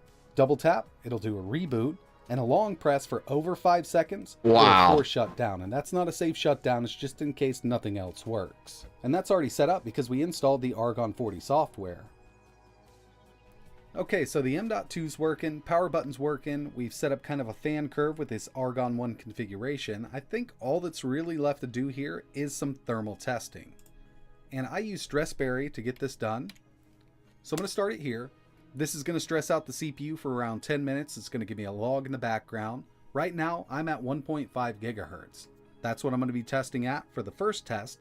Then I'm going to come back and do a 2.1 gigahertz overclock, and by the end of this, I can create a nice little chart just to see how well this Argon 1 M2 case cools the Raspberry Pi 4. When this video's over, Mike, yup. So, yeah, I mean, this actually cools the Raspberry Pi quite well. And remember, I did set up my fan curve a little differently. It's a bit higher than most people would like. But overall, at that 2.1 gigahertz overclock, we never even hit 60 degrees Celsius with this unit. And at 1.5, we didn't even break 50. So this is well under the temperature threshold that's going to start underclocking that CPU, so we can get sustained performance out of this case, even with that overclock. So I'm going to come out and say it, this is my new favorite case for the Raspberry Pi 4. Now I know these M.2 drives are a bit more expensive than, let's say, a 2.5-inch SSD, but they can be had for pretty cheap if you go with an off-brand like Silicon Power, and I've used them in PC builds and Raspberry Pis and never had any issues with them. The one and only issue that I'm seeing with this case right now is we cannot access the micro SD card externally. We do have to pull the bottom off to get to the micro SD. And with the newest official firmware for the EEPROM, you really don't even need a micro SD card anymore to boot your Raspberry Pi 4, but I personally like using Berryboot. Now when we compare this to the original Argon 1, which is on the right, you can see it is a bit taller, it does take up a little more space, but not by much at all. And having those full-size HDMI ports is a big plus. I heard a lot of people wanting that on the original Argon 1, and we finally have it with the M.2 version. But overall, this is a great case. I can't wait to get a hold of the Argon remote so I can mess around with that IR receiver. But as it sits right now, the Argon 1 M.2 is my favorite case for the Raspberry Pi 4. Now, if you're interested in picking one of these up, I will leave a link to their website in the description. I'll also leave a link to the M.2 drives that I personally use, but that's my only question is, how would you use that to your advantage in a printer? If you have any questions, let me know in the comments below. And like always, thanks for watching.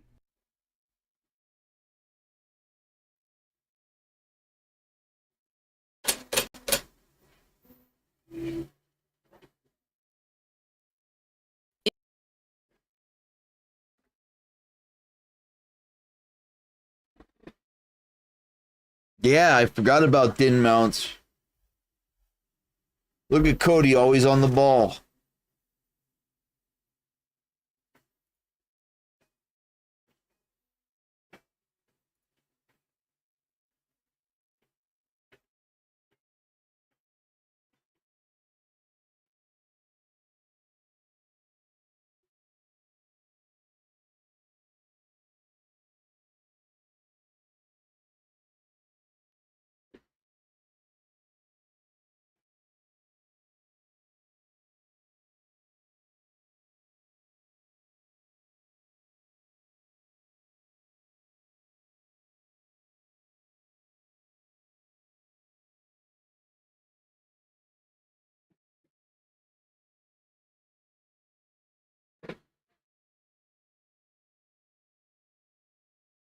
Yeah, that's true too, Mike.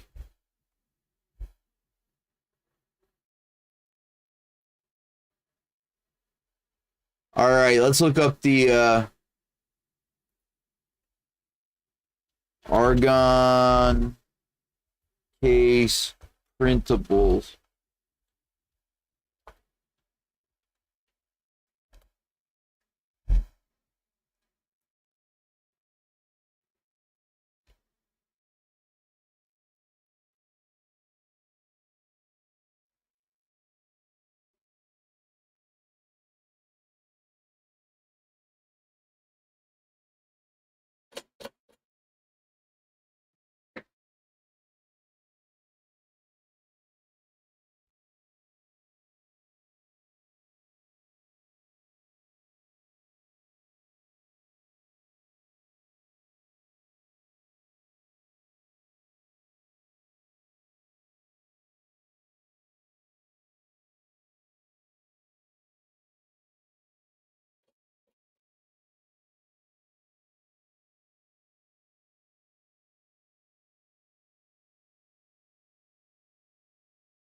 A Visa mount.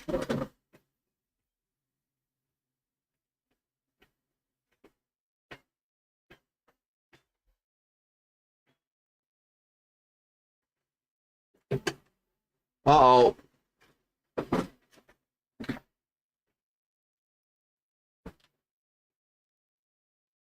It just broke free.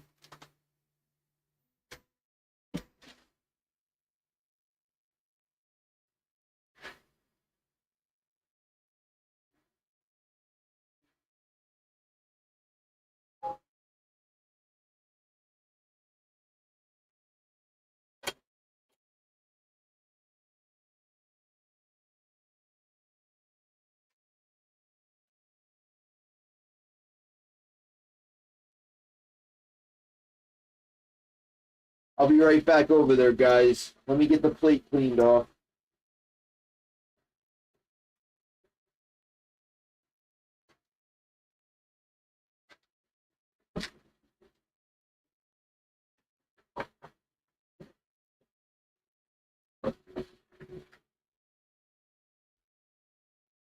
Wall mount.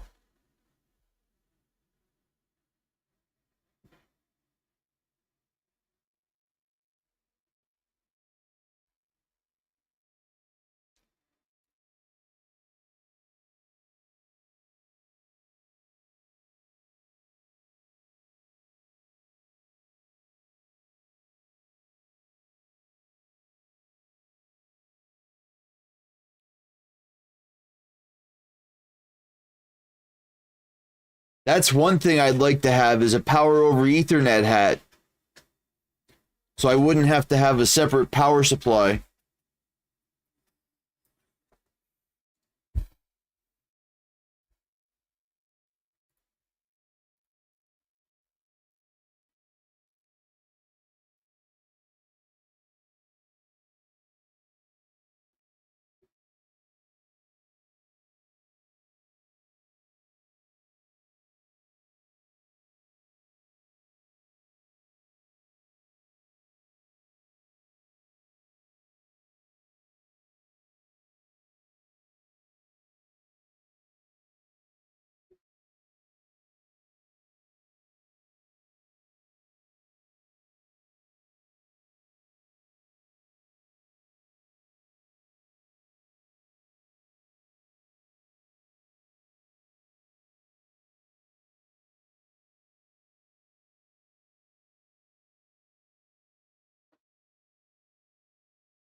Are you getting one, Cody?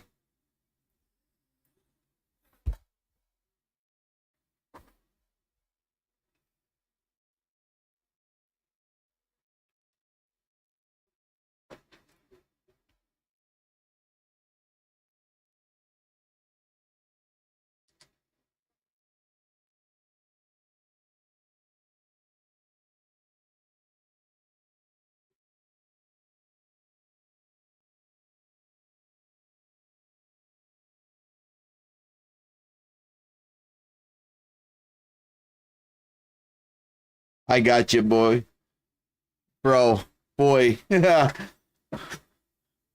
Just purchased LEDs and stuff for the A4T, so I need to wait until okay, I got you.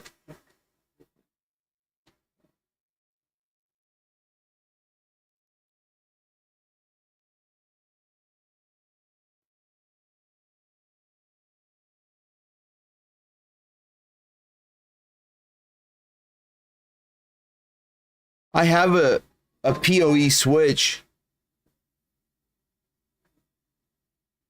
In fact, I have the whatchamacallit, the Dream router that has power over Ethernet.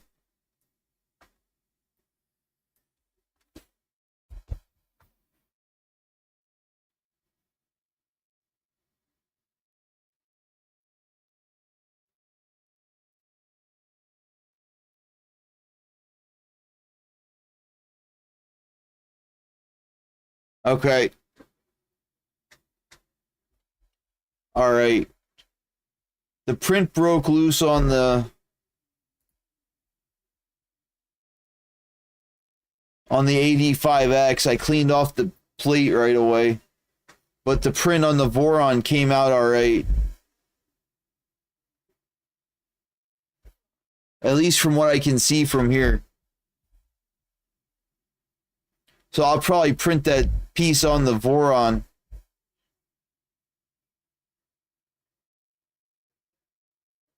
What's up, Noah?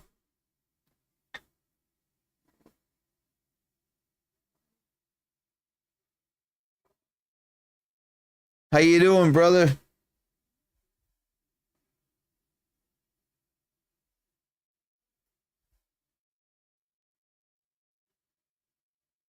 Good. Doing awesome.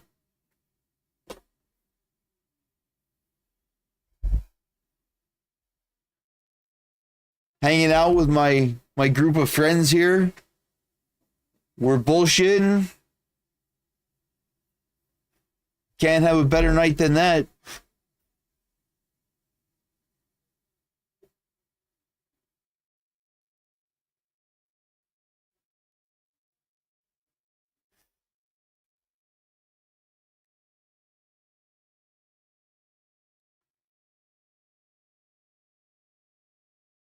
Very good group.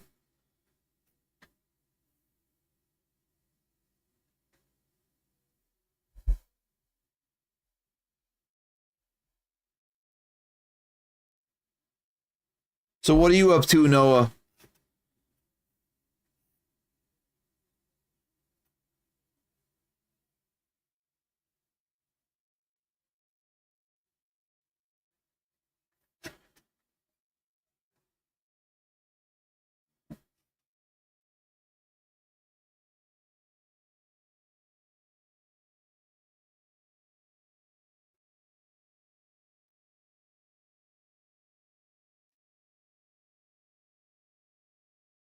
Yeah, Mike, I'm gonna do that on the Voron, bud.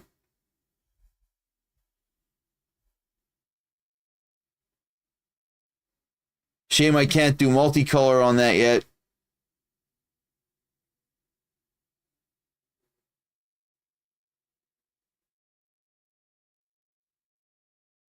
Yep, I agree.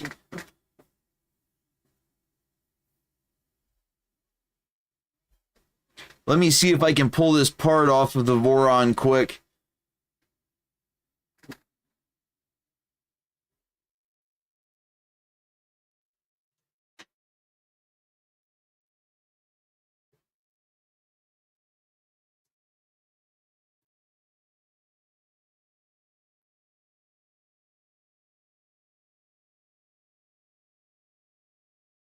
Get the purge line. Nice. Came right off. Let me reglue the bed.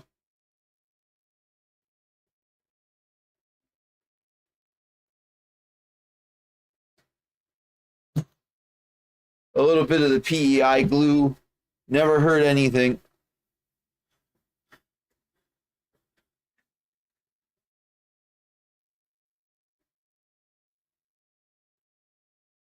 Oh, you're back at work, dude. Is that why you haven't been on?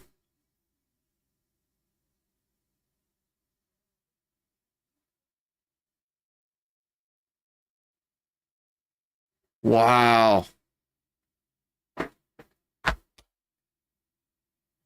I thought it was you, but the name was Noah, and I'm like, what?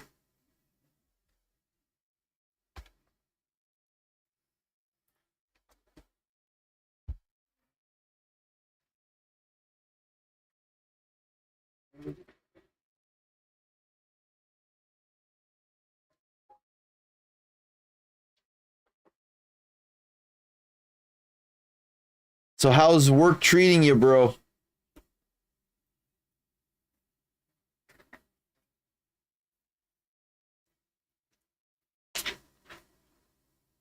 Oh, okay.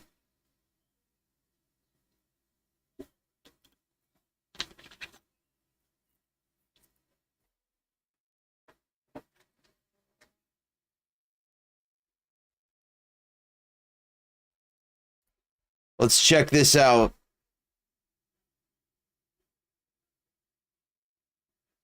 Oh, where do they have you going?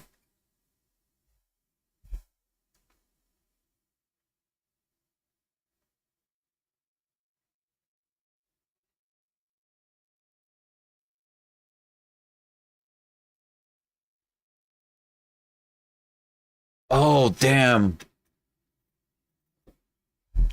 Oh, I'm sorry, guys.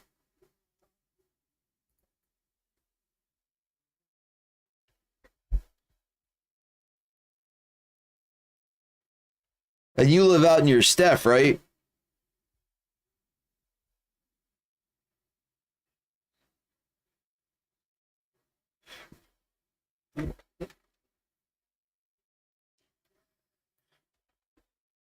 Wow.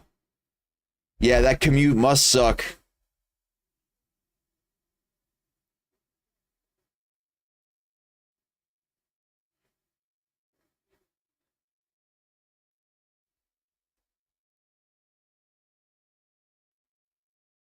A minimalistic 3D printer toolhead design built from the ground up for tool changing and primarily the Voron family of printers. Oh, you're on Long Island. Oh, shit.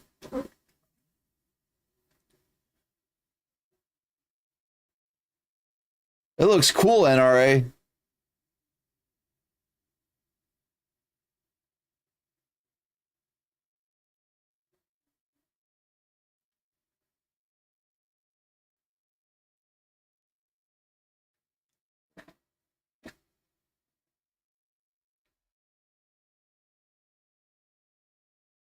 So I figured out that that mask will fit your face when I print it.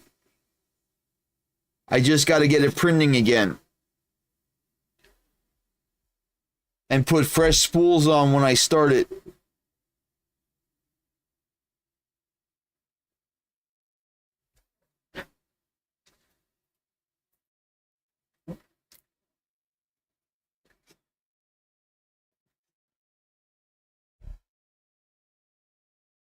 Nice, NRA. Hell yeah, bro.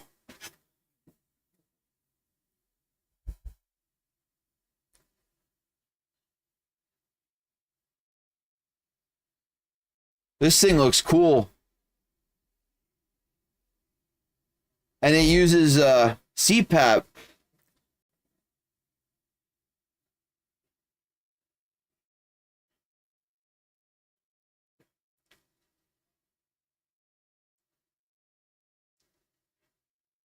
You know, personally, I would never be crazy enough to use CPAP on a printer.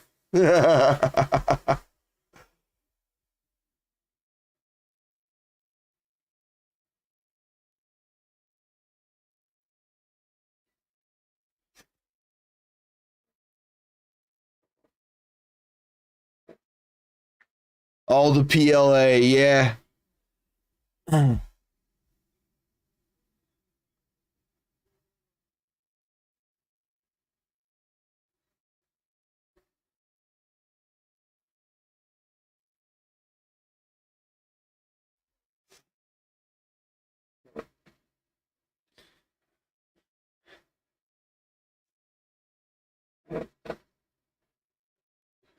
Yeah, especially this time of year, John.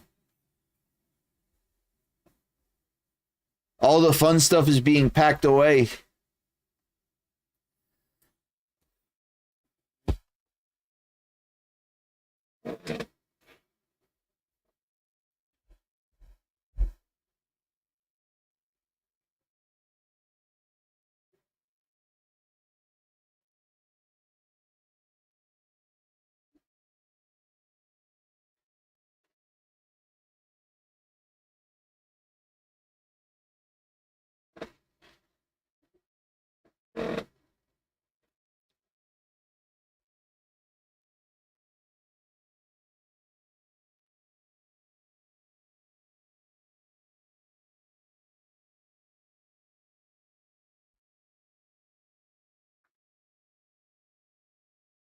I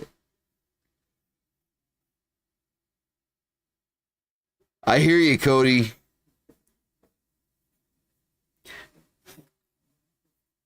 My back gets all crazy in the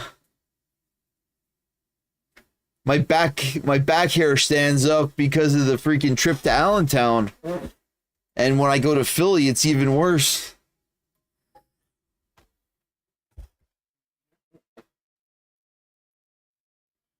Just way too many people.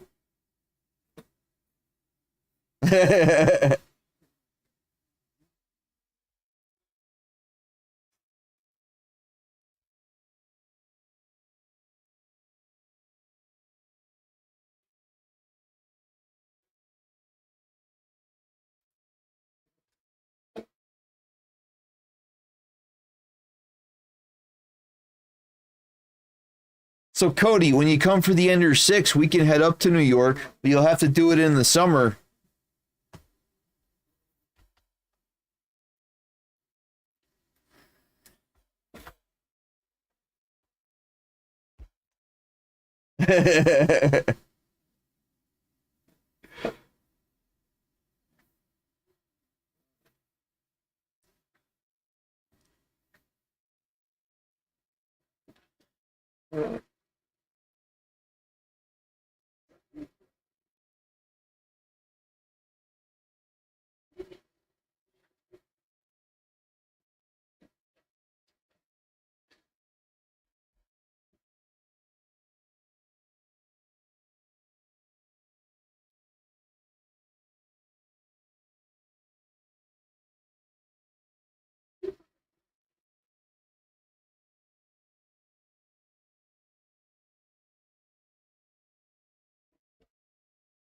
Oh, man.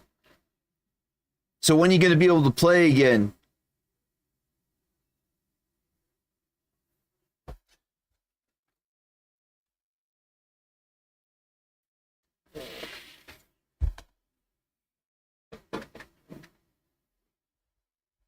Definitely, Mike.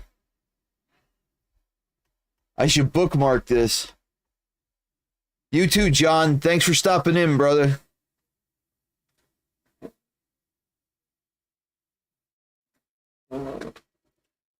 Take it easy.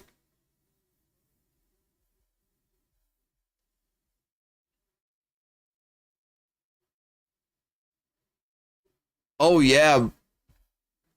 Absolutely, Mike. All right, John. Sounds good.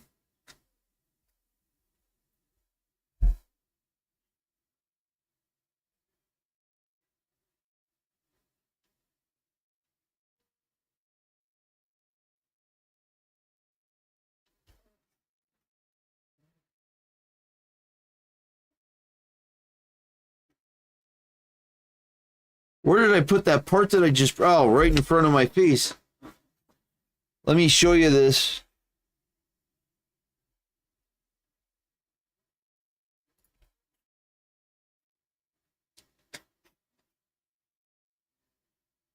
Yeah, Cody.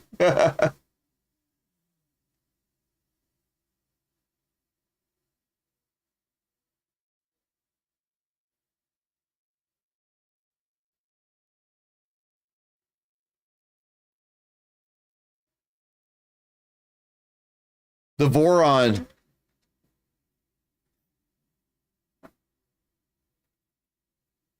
I know, it's hard to believe, right?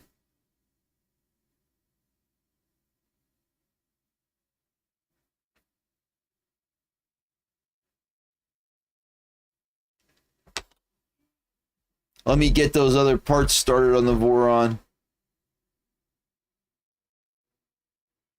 Yeah, right.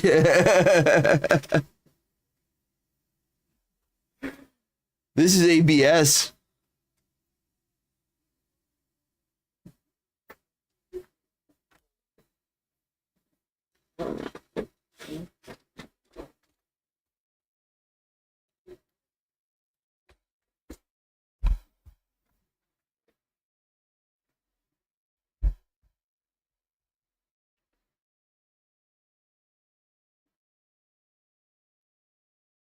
Hold on, let me get this started.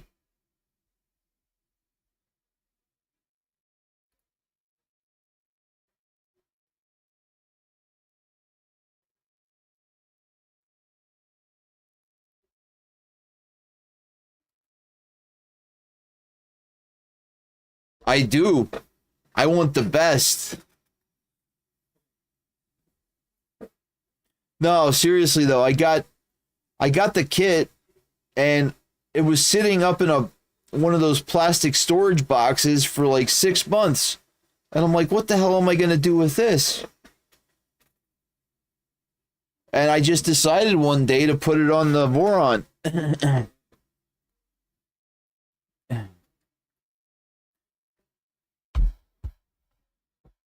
Mike.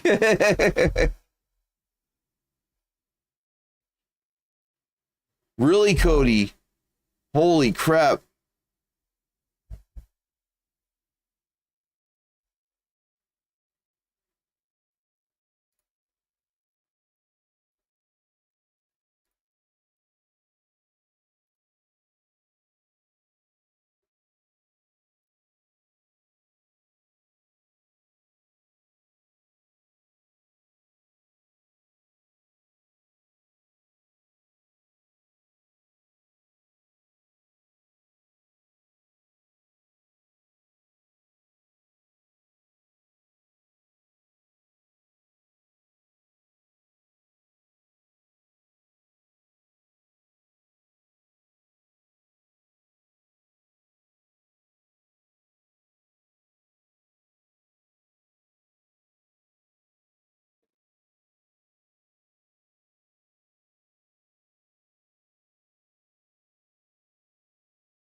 Fucking Cody. I want to bleed green.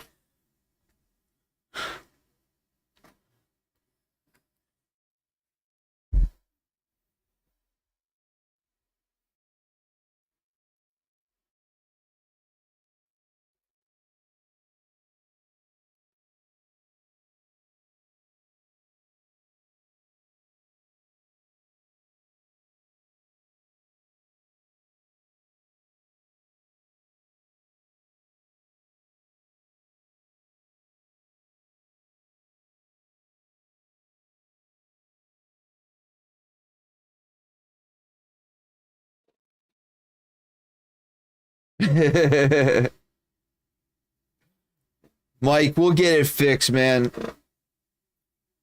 We just got to keep working at it. That's all it is to it.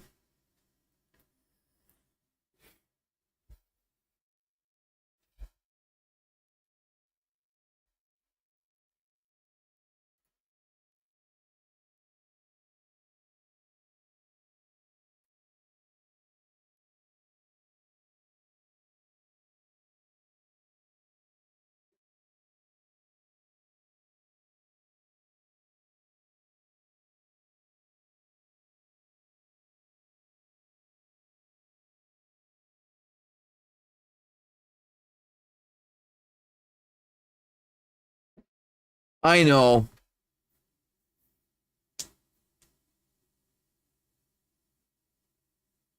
Oh, that's all right, NRA.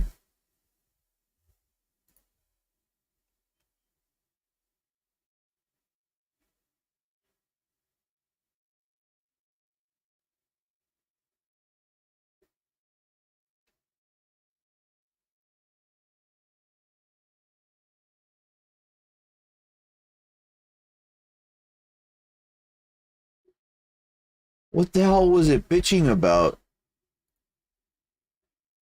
Unless it's pulling from this one. Yep, that's what it's complaining about.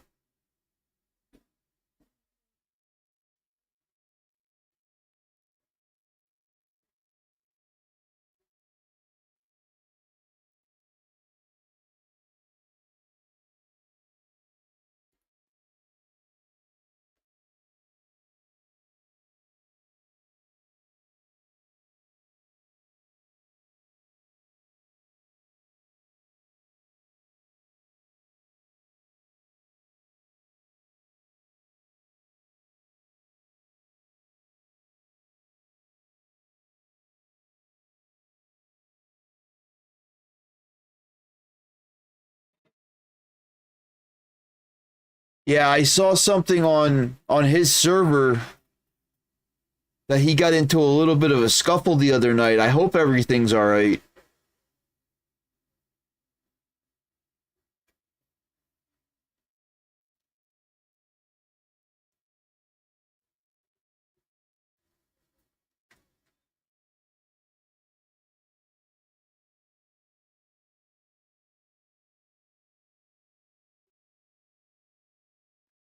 I'll message him after the stream's done.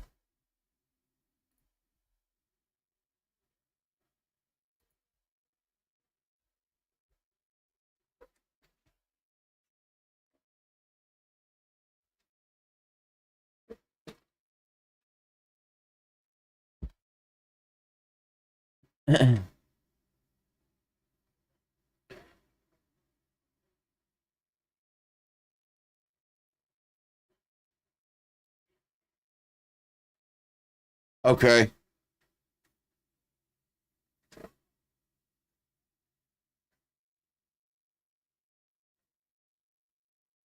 Yeah, he doesn't seem like himself lately. So I really hope everything's all right.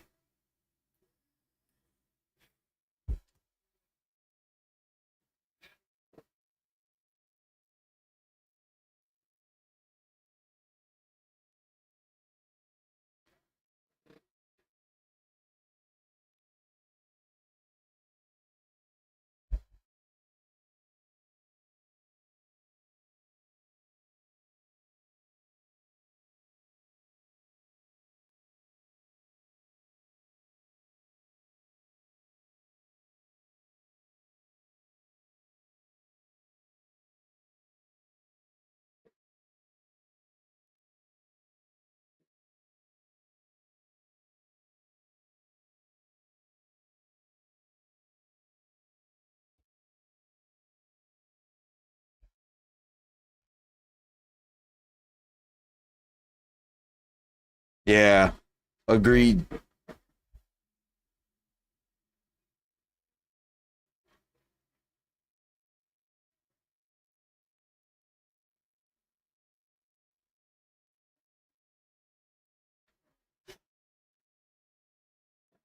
Oh man.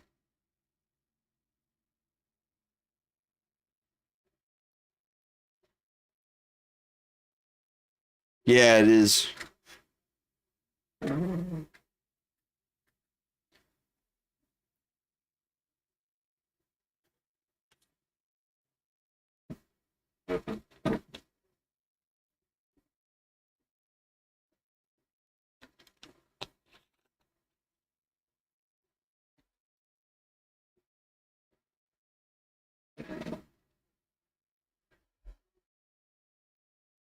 So what's everybody doing tomorrow after work?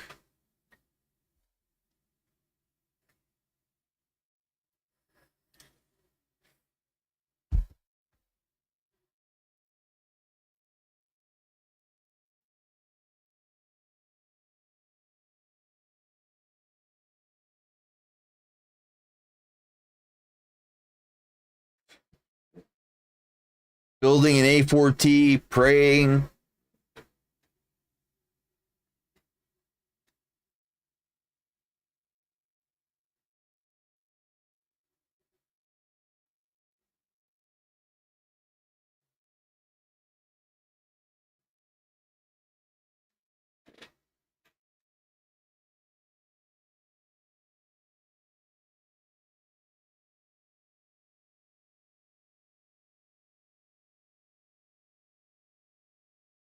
Oh, that's awesome, NRA. No work.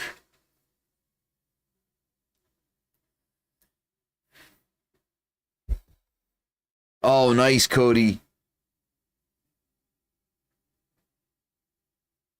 Okay, Mike. That sounds like a plan. What kind of clog?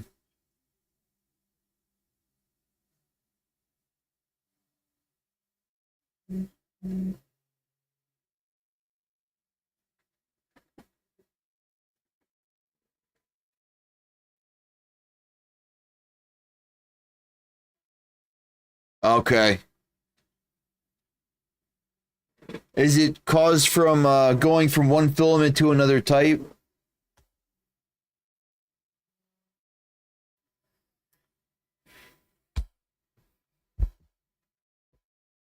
Yeah, Cody, for wires. I don't know about for LEDs. Okay, Mike, gotcha.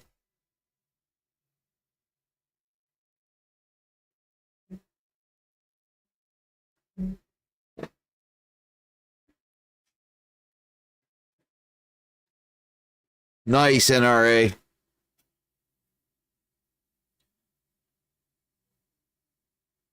Oh, no. PLA is awesome for the right purposes.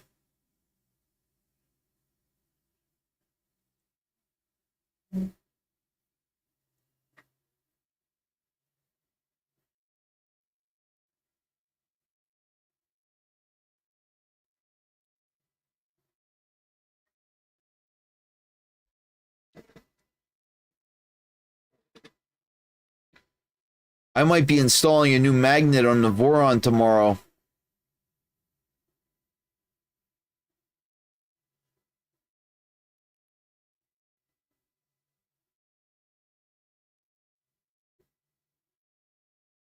Oh, I got you, buddy. What print temperature do you print at?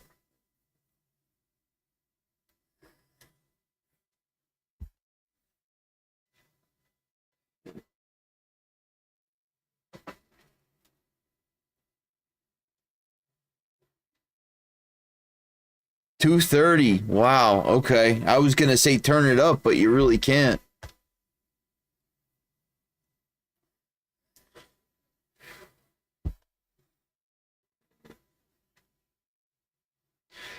Did you try turning it up to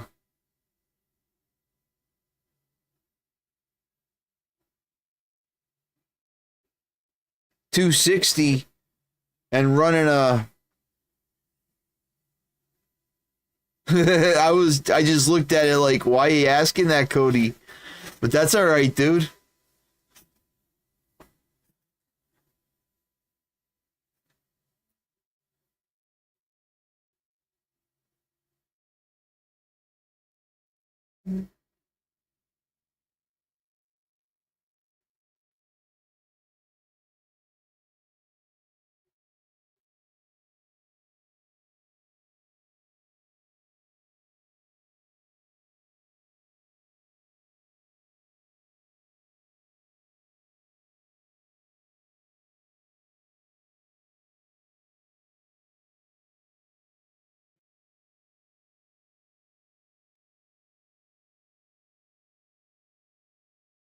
On the 85X, I print at 210.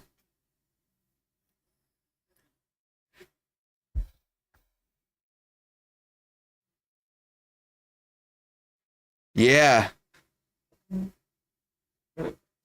for real, Cody.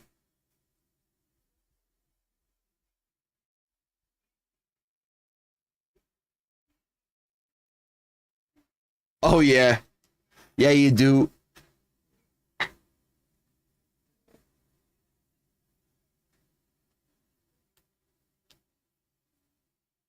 Oh, nice, Mike.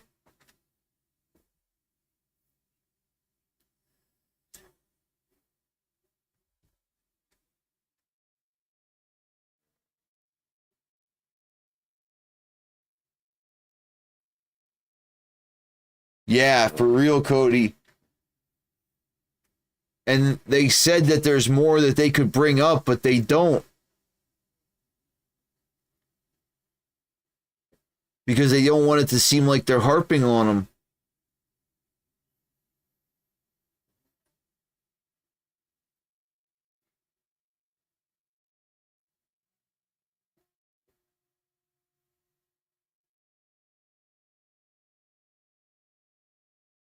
Move out of range.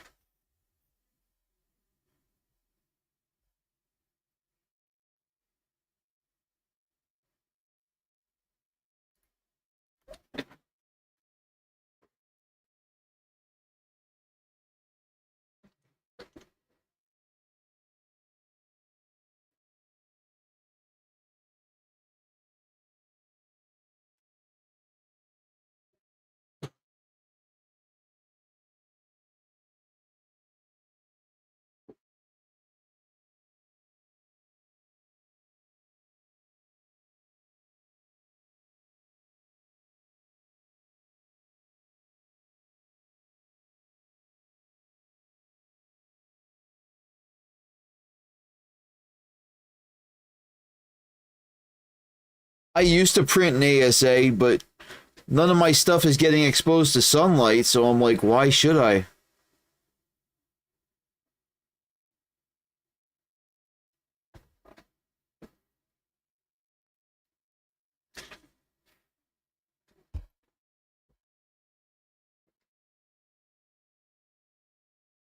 Really, Cody?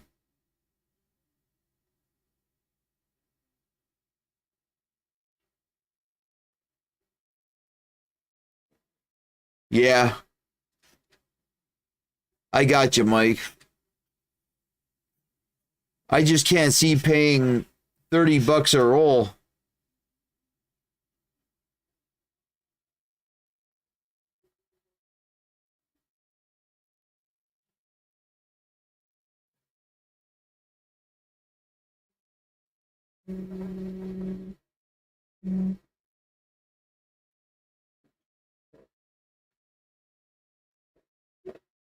Nice, Cody. I thought ambrosia was one of the more expensive filaments.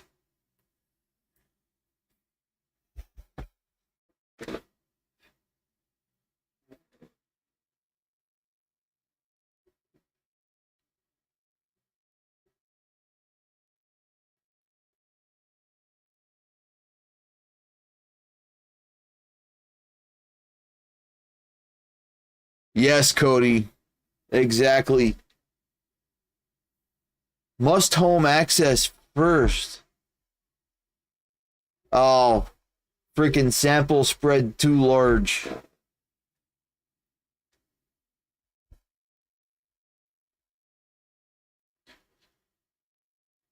Winner, winner, chicken dinner.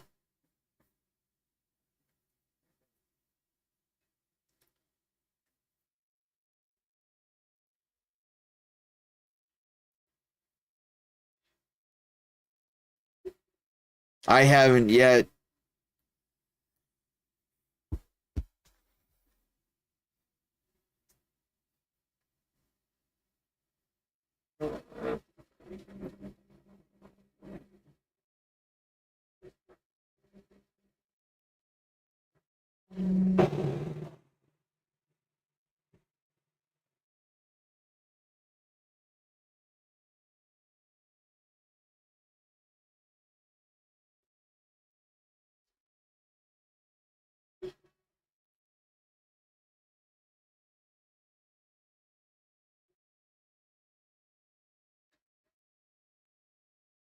That was bad.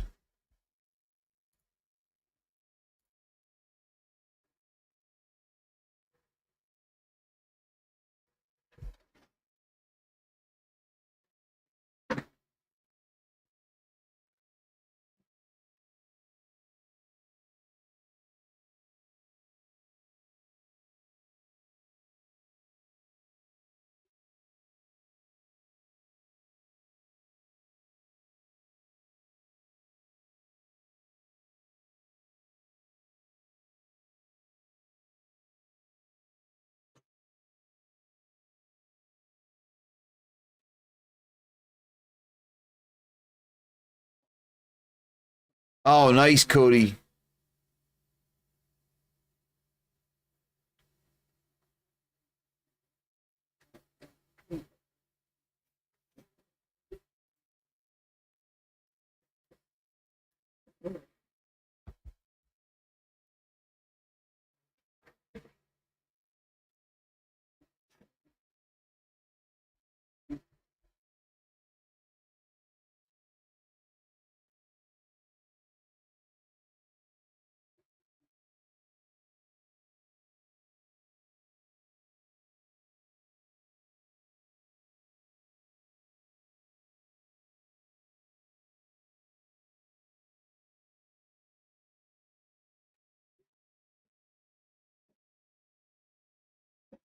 Did you guys hear the printer going nuts?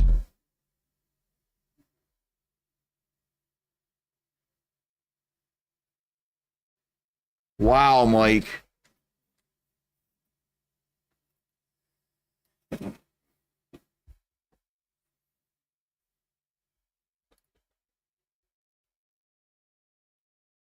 That's the good stuff right there, NRA. I've been printing with that for a couple weeks now. That's the stuff I'm testing.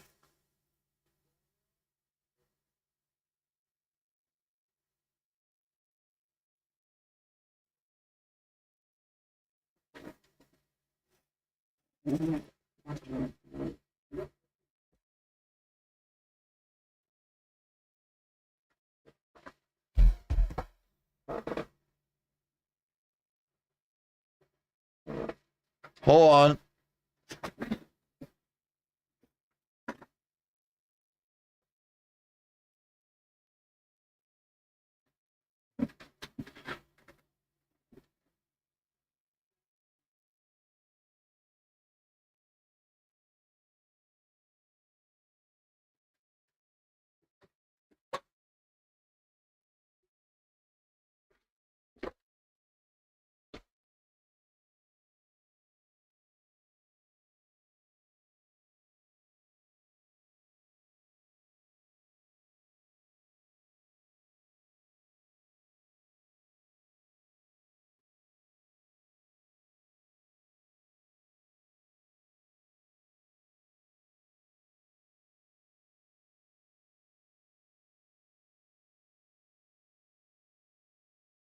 Yeah, that's just the black.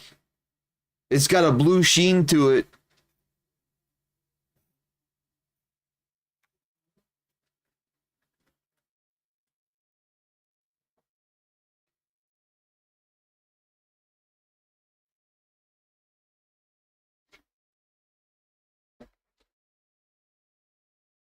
Thank you. Yeah, that's all tin mori filament.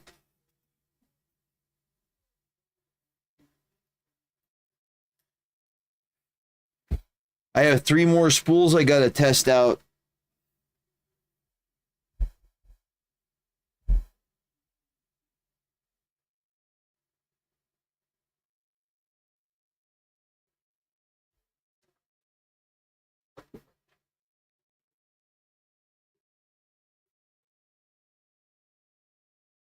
Not sure. I get reimbursed. After I test and put up my verdict on social media, I get reimbursed.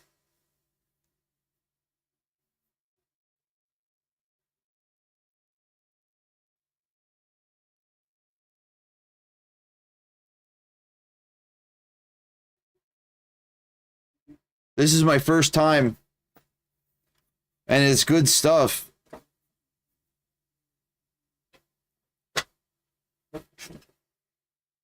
It's normally $22 a roll. 23 if you count the 99 cents.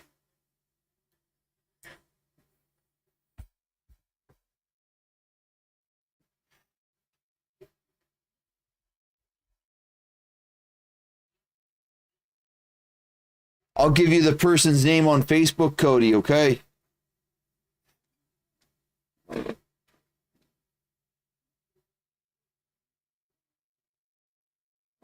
All right. Send me your Facebook info in a DM on Discord. I don't have a referral link yet. I should ask him for one.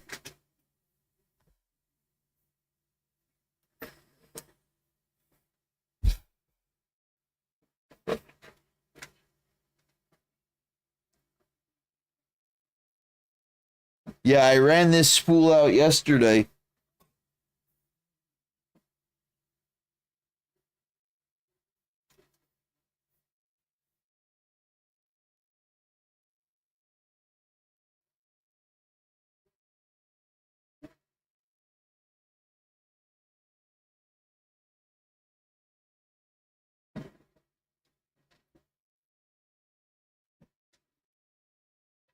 I think I have some red to try.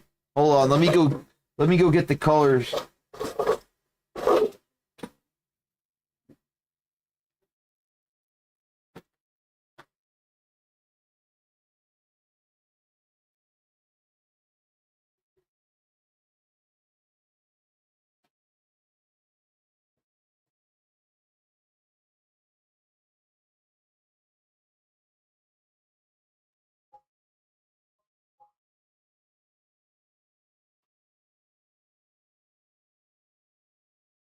Yep, I have red, orange, and gray yet.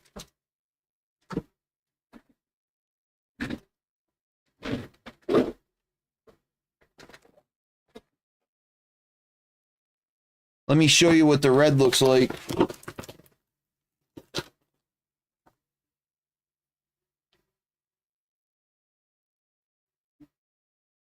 Nice, NRA, okay.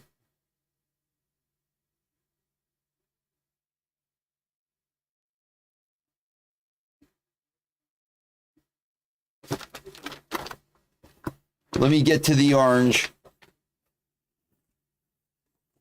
And that's my camera, bro.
Nice, NRA.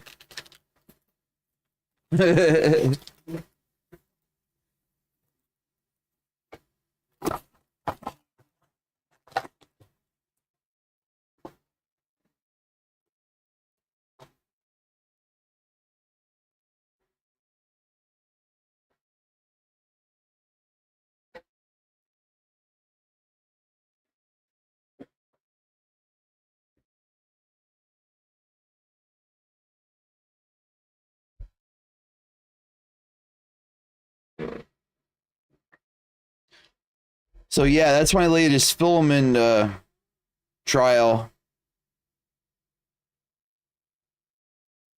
Good luck, Mike.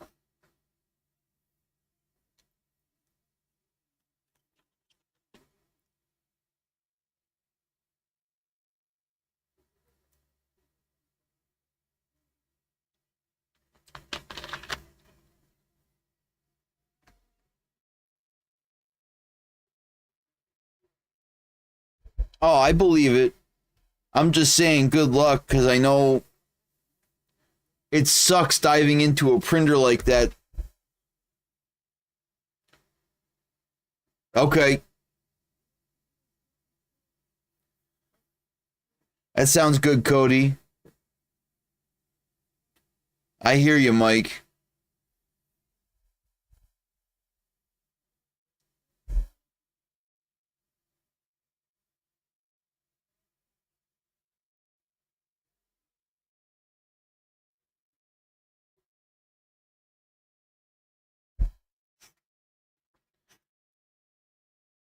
What are you doing with the Mark III now, Cody?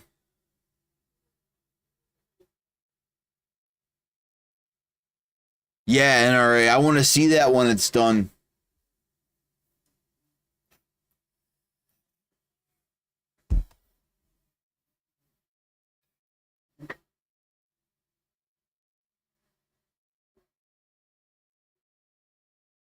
And Mike, 2 bolts, that's not bad.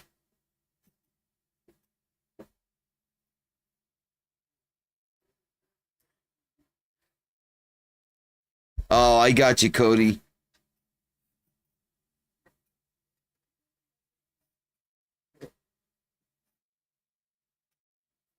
You know what? I gotta get this 85X printing.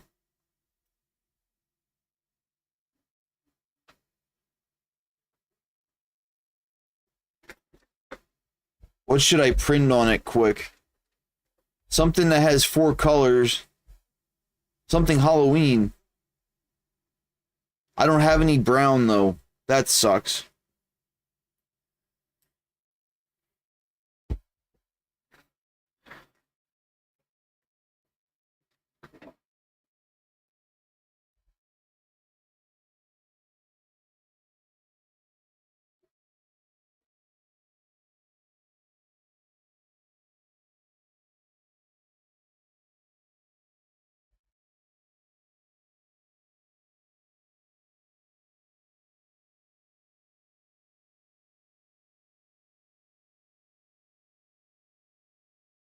I don't have any glow-in-the-dark filament, Mike. Okay, NRA.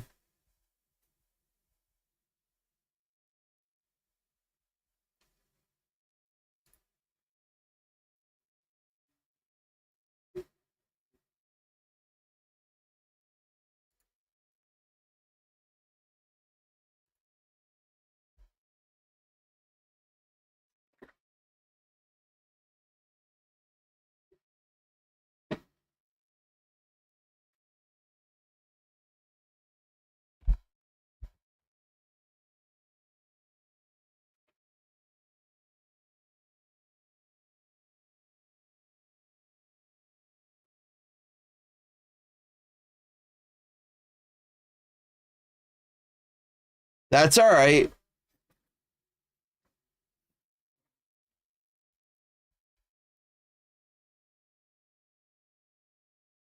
Ooh, that skull flame.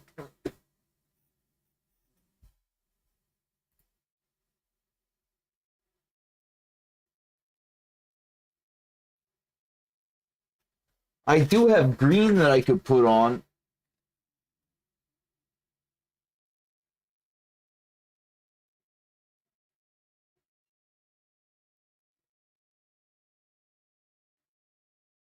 Green, black, orange.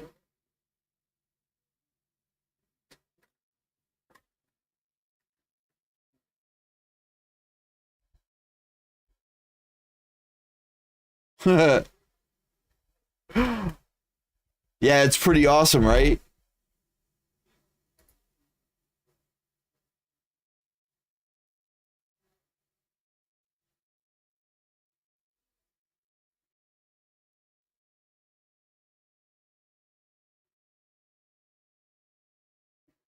Yes. That thing's cool too.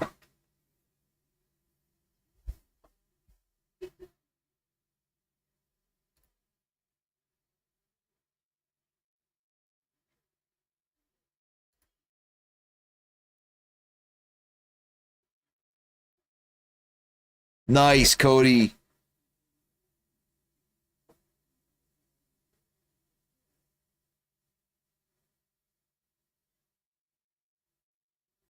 I wish I had the glow in the dark filament, Mike. That would be awesome.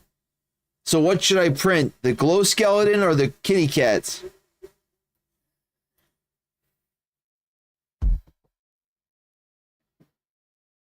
Oh, nice, Cody.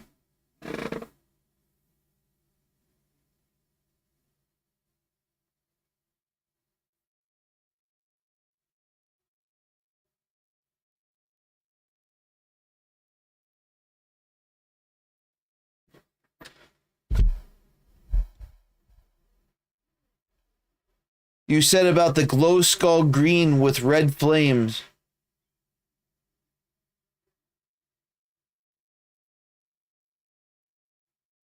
Nice, Cody. Hell yeah. Oh, okay.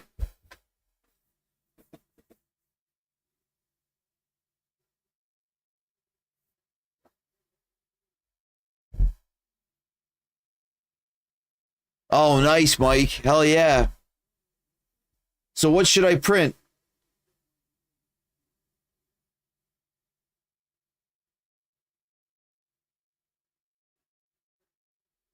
Let me look at the candy bowl. The skull candy bowl. Yeah, I could do that.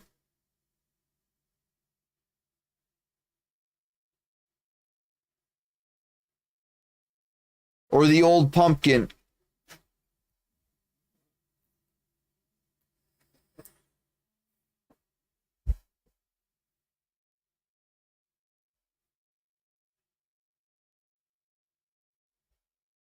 I like this one too. Hold on.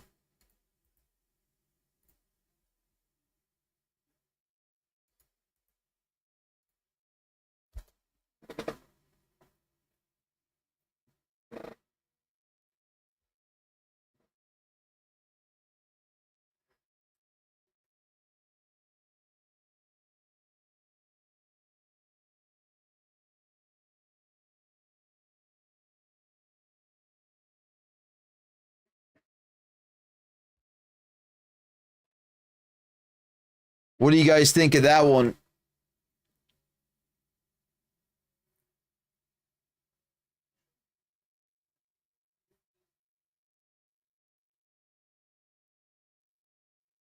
Yes, I do, NRA.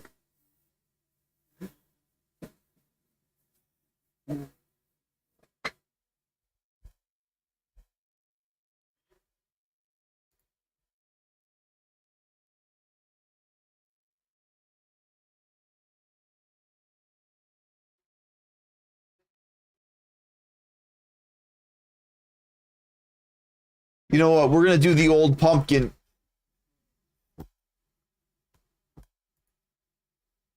Download STL CAD files. Select in this order.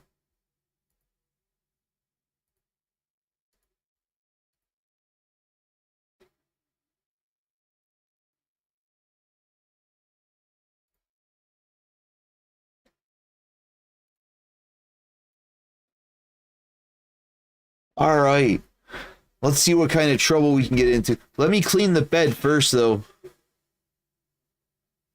Oh, nice, NRA. I'll be right back. I'm going to wash the bed in hot water.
I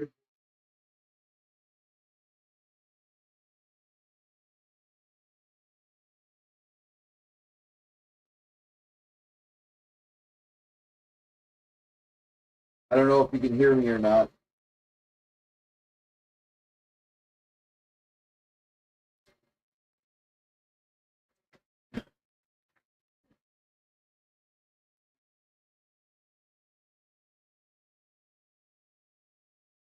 Do you really, NRA?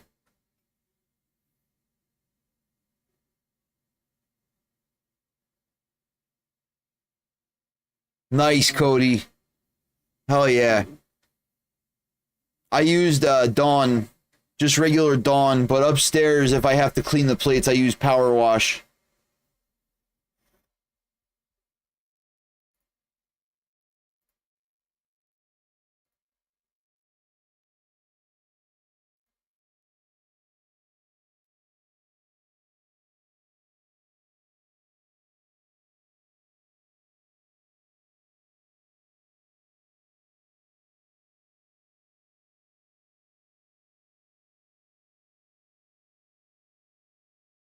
Nice, Mike.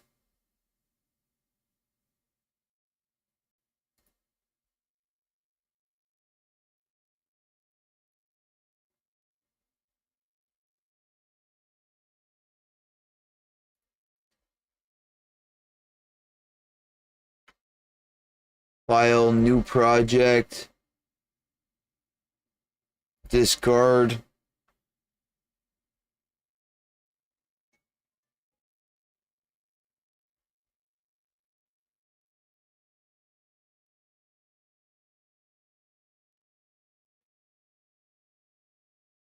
Nice, NRA. Hell yeah.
Oh, that sucks, Mike.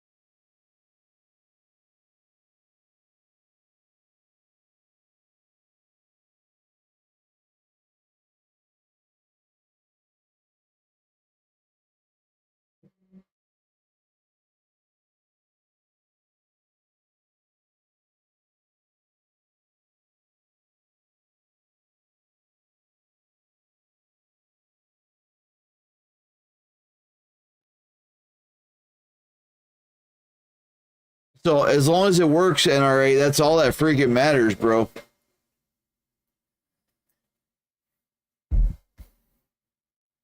The Voron is running.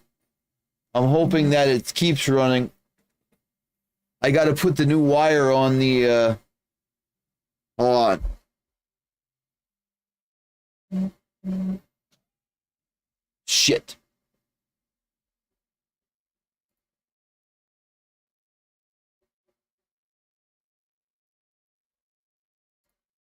I got to shut it down and restart it.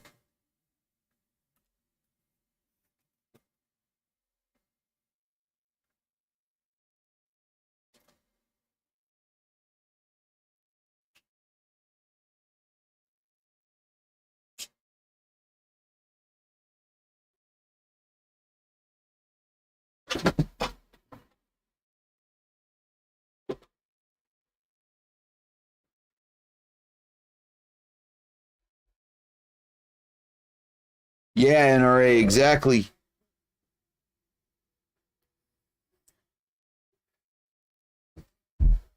ASA stinks, period, Cody. But you get used to the smell.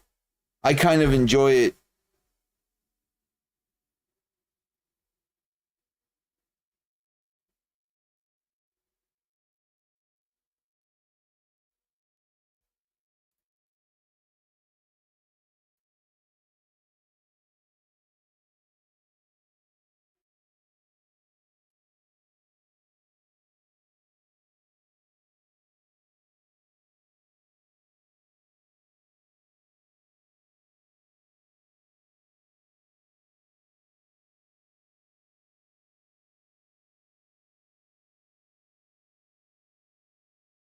Why, Mike?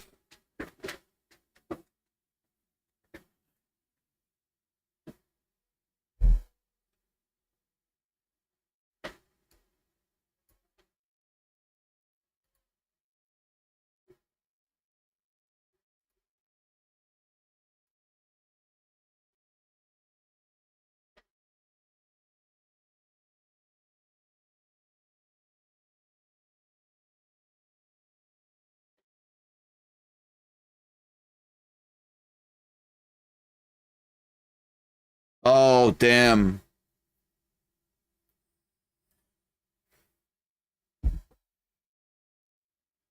Yeah,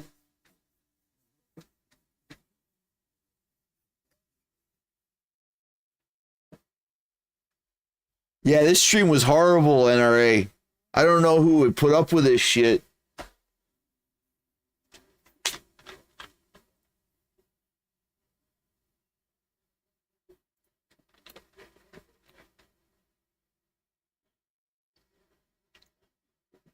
Wow, Mike, that's weird.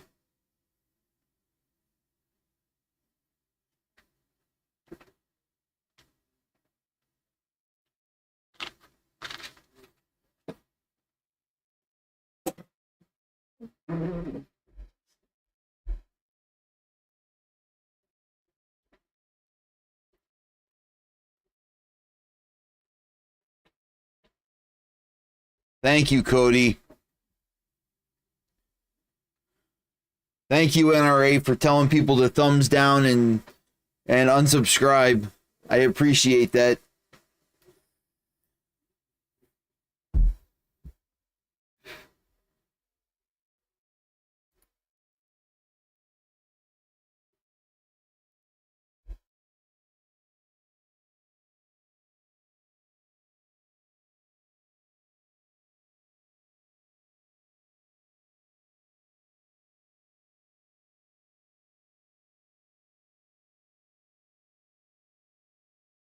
Thank you, Mike. I appreciate that.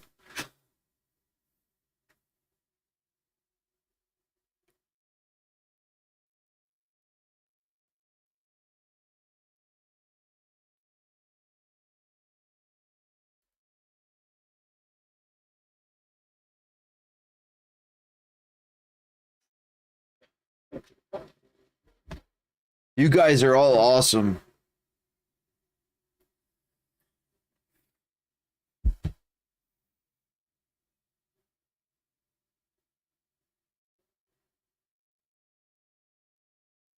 Yes, you too, Mike.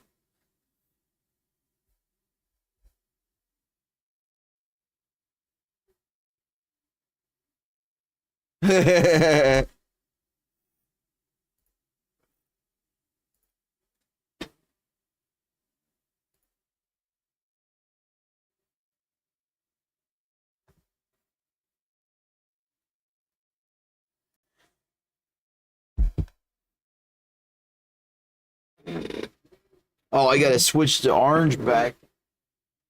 That would have been stupid. Printing a red freaking an orange pumpkin in red.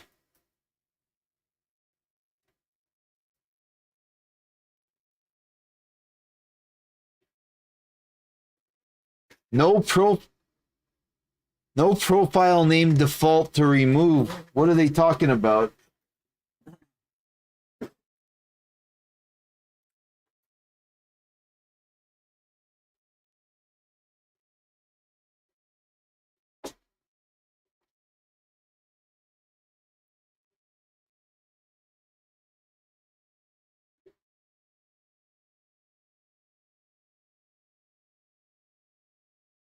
That's true, Mike. I do like redheads.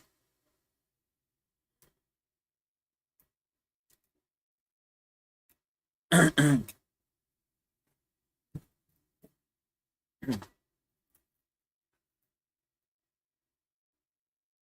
don't know, dude.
I'm just staying over here because this light has a tendency on falling down.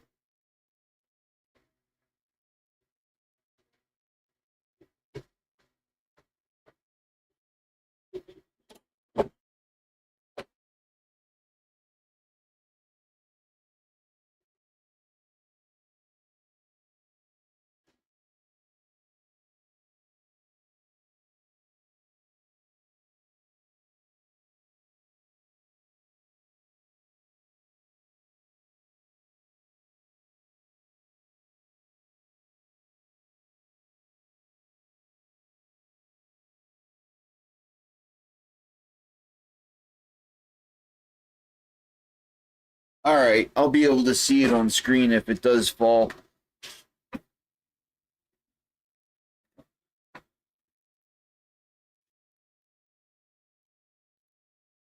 Mike, did you adjust the one setting?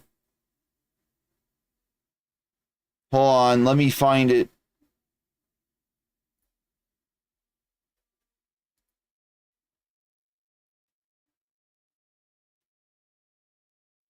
What the hell is it called?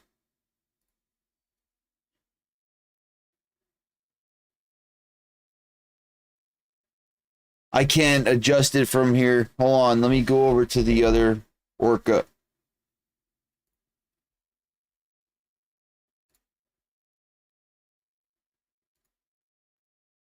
Smart fill angle has to be low in order to be able to just paint certain areas.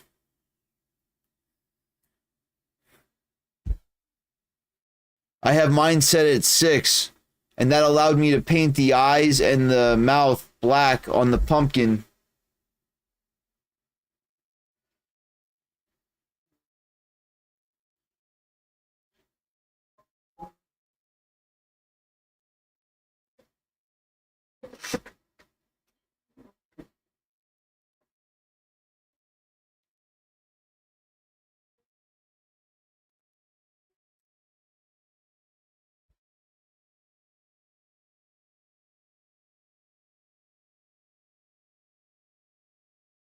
Okay.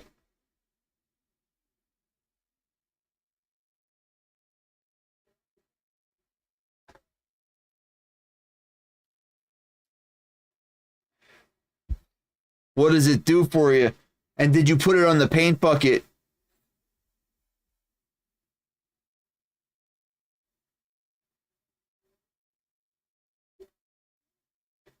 Let me try it. Hold on.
There it goes. Okay. Let me try it now. Sorry, I wanted to make sure that that was starting.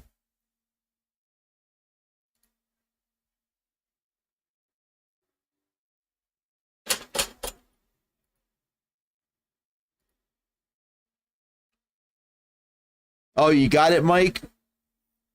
Okay.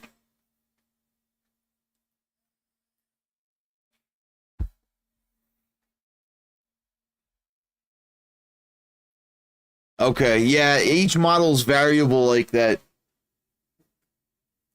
It's a pain sometimes, but it's worth it if you get the outcome.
The hell, I downloaded them.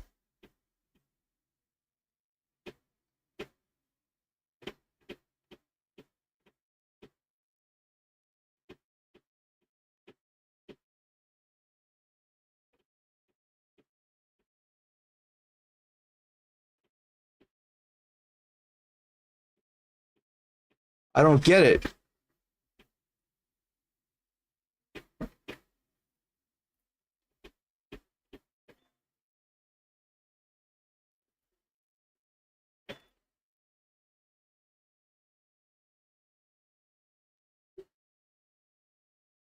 Lebka Plameni Skull plus Flame plus Zip.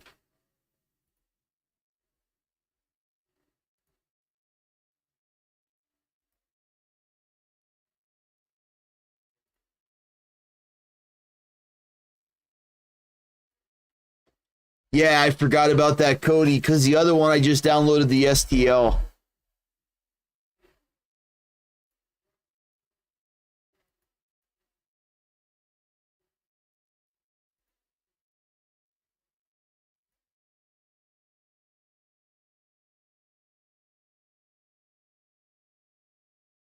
Gotcha, Mike.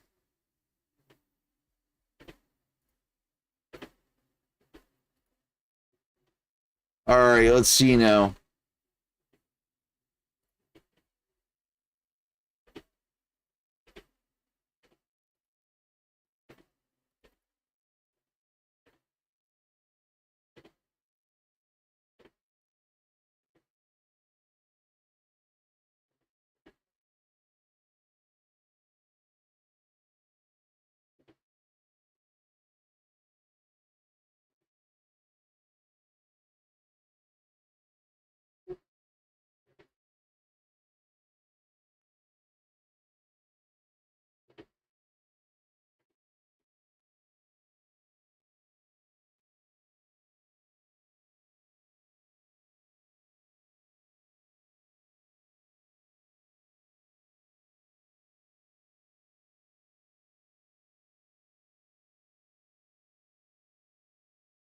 Hmm.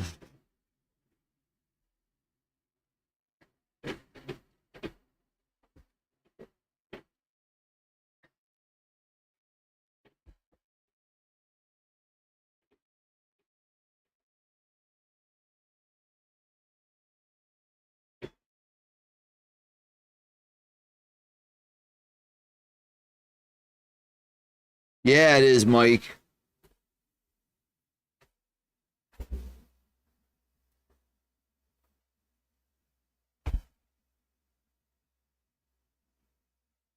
I think that's because there's so many triangles in it.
Okay. Yeah, did you get one tooth that stayed the same color when you painted the whole thing?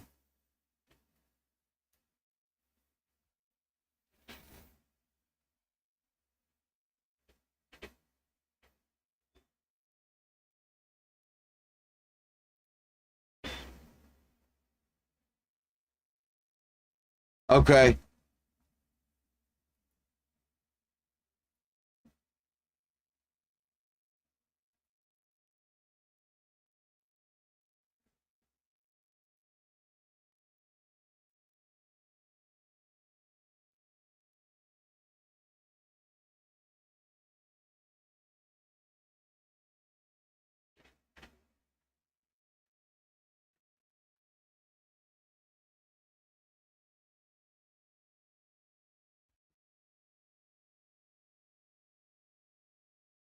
Yeah, it is, Cody.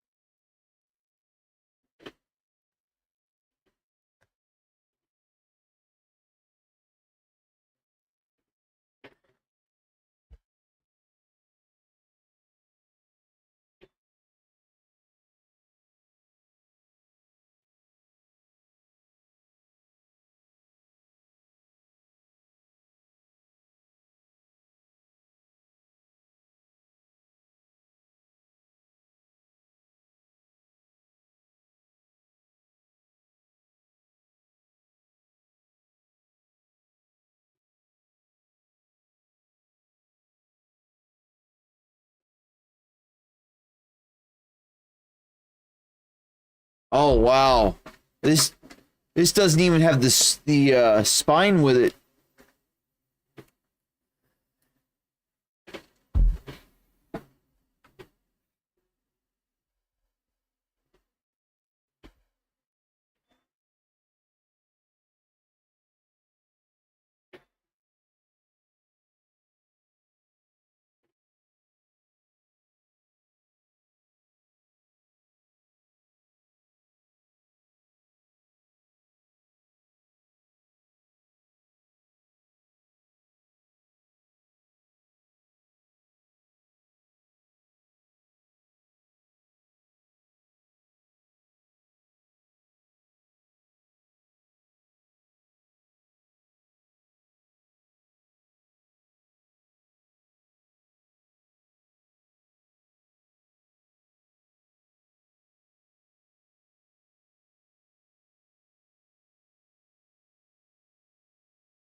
Let's see how it's doing.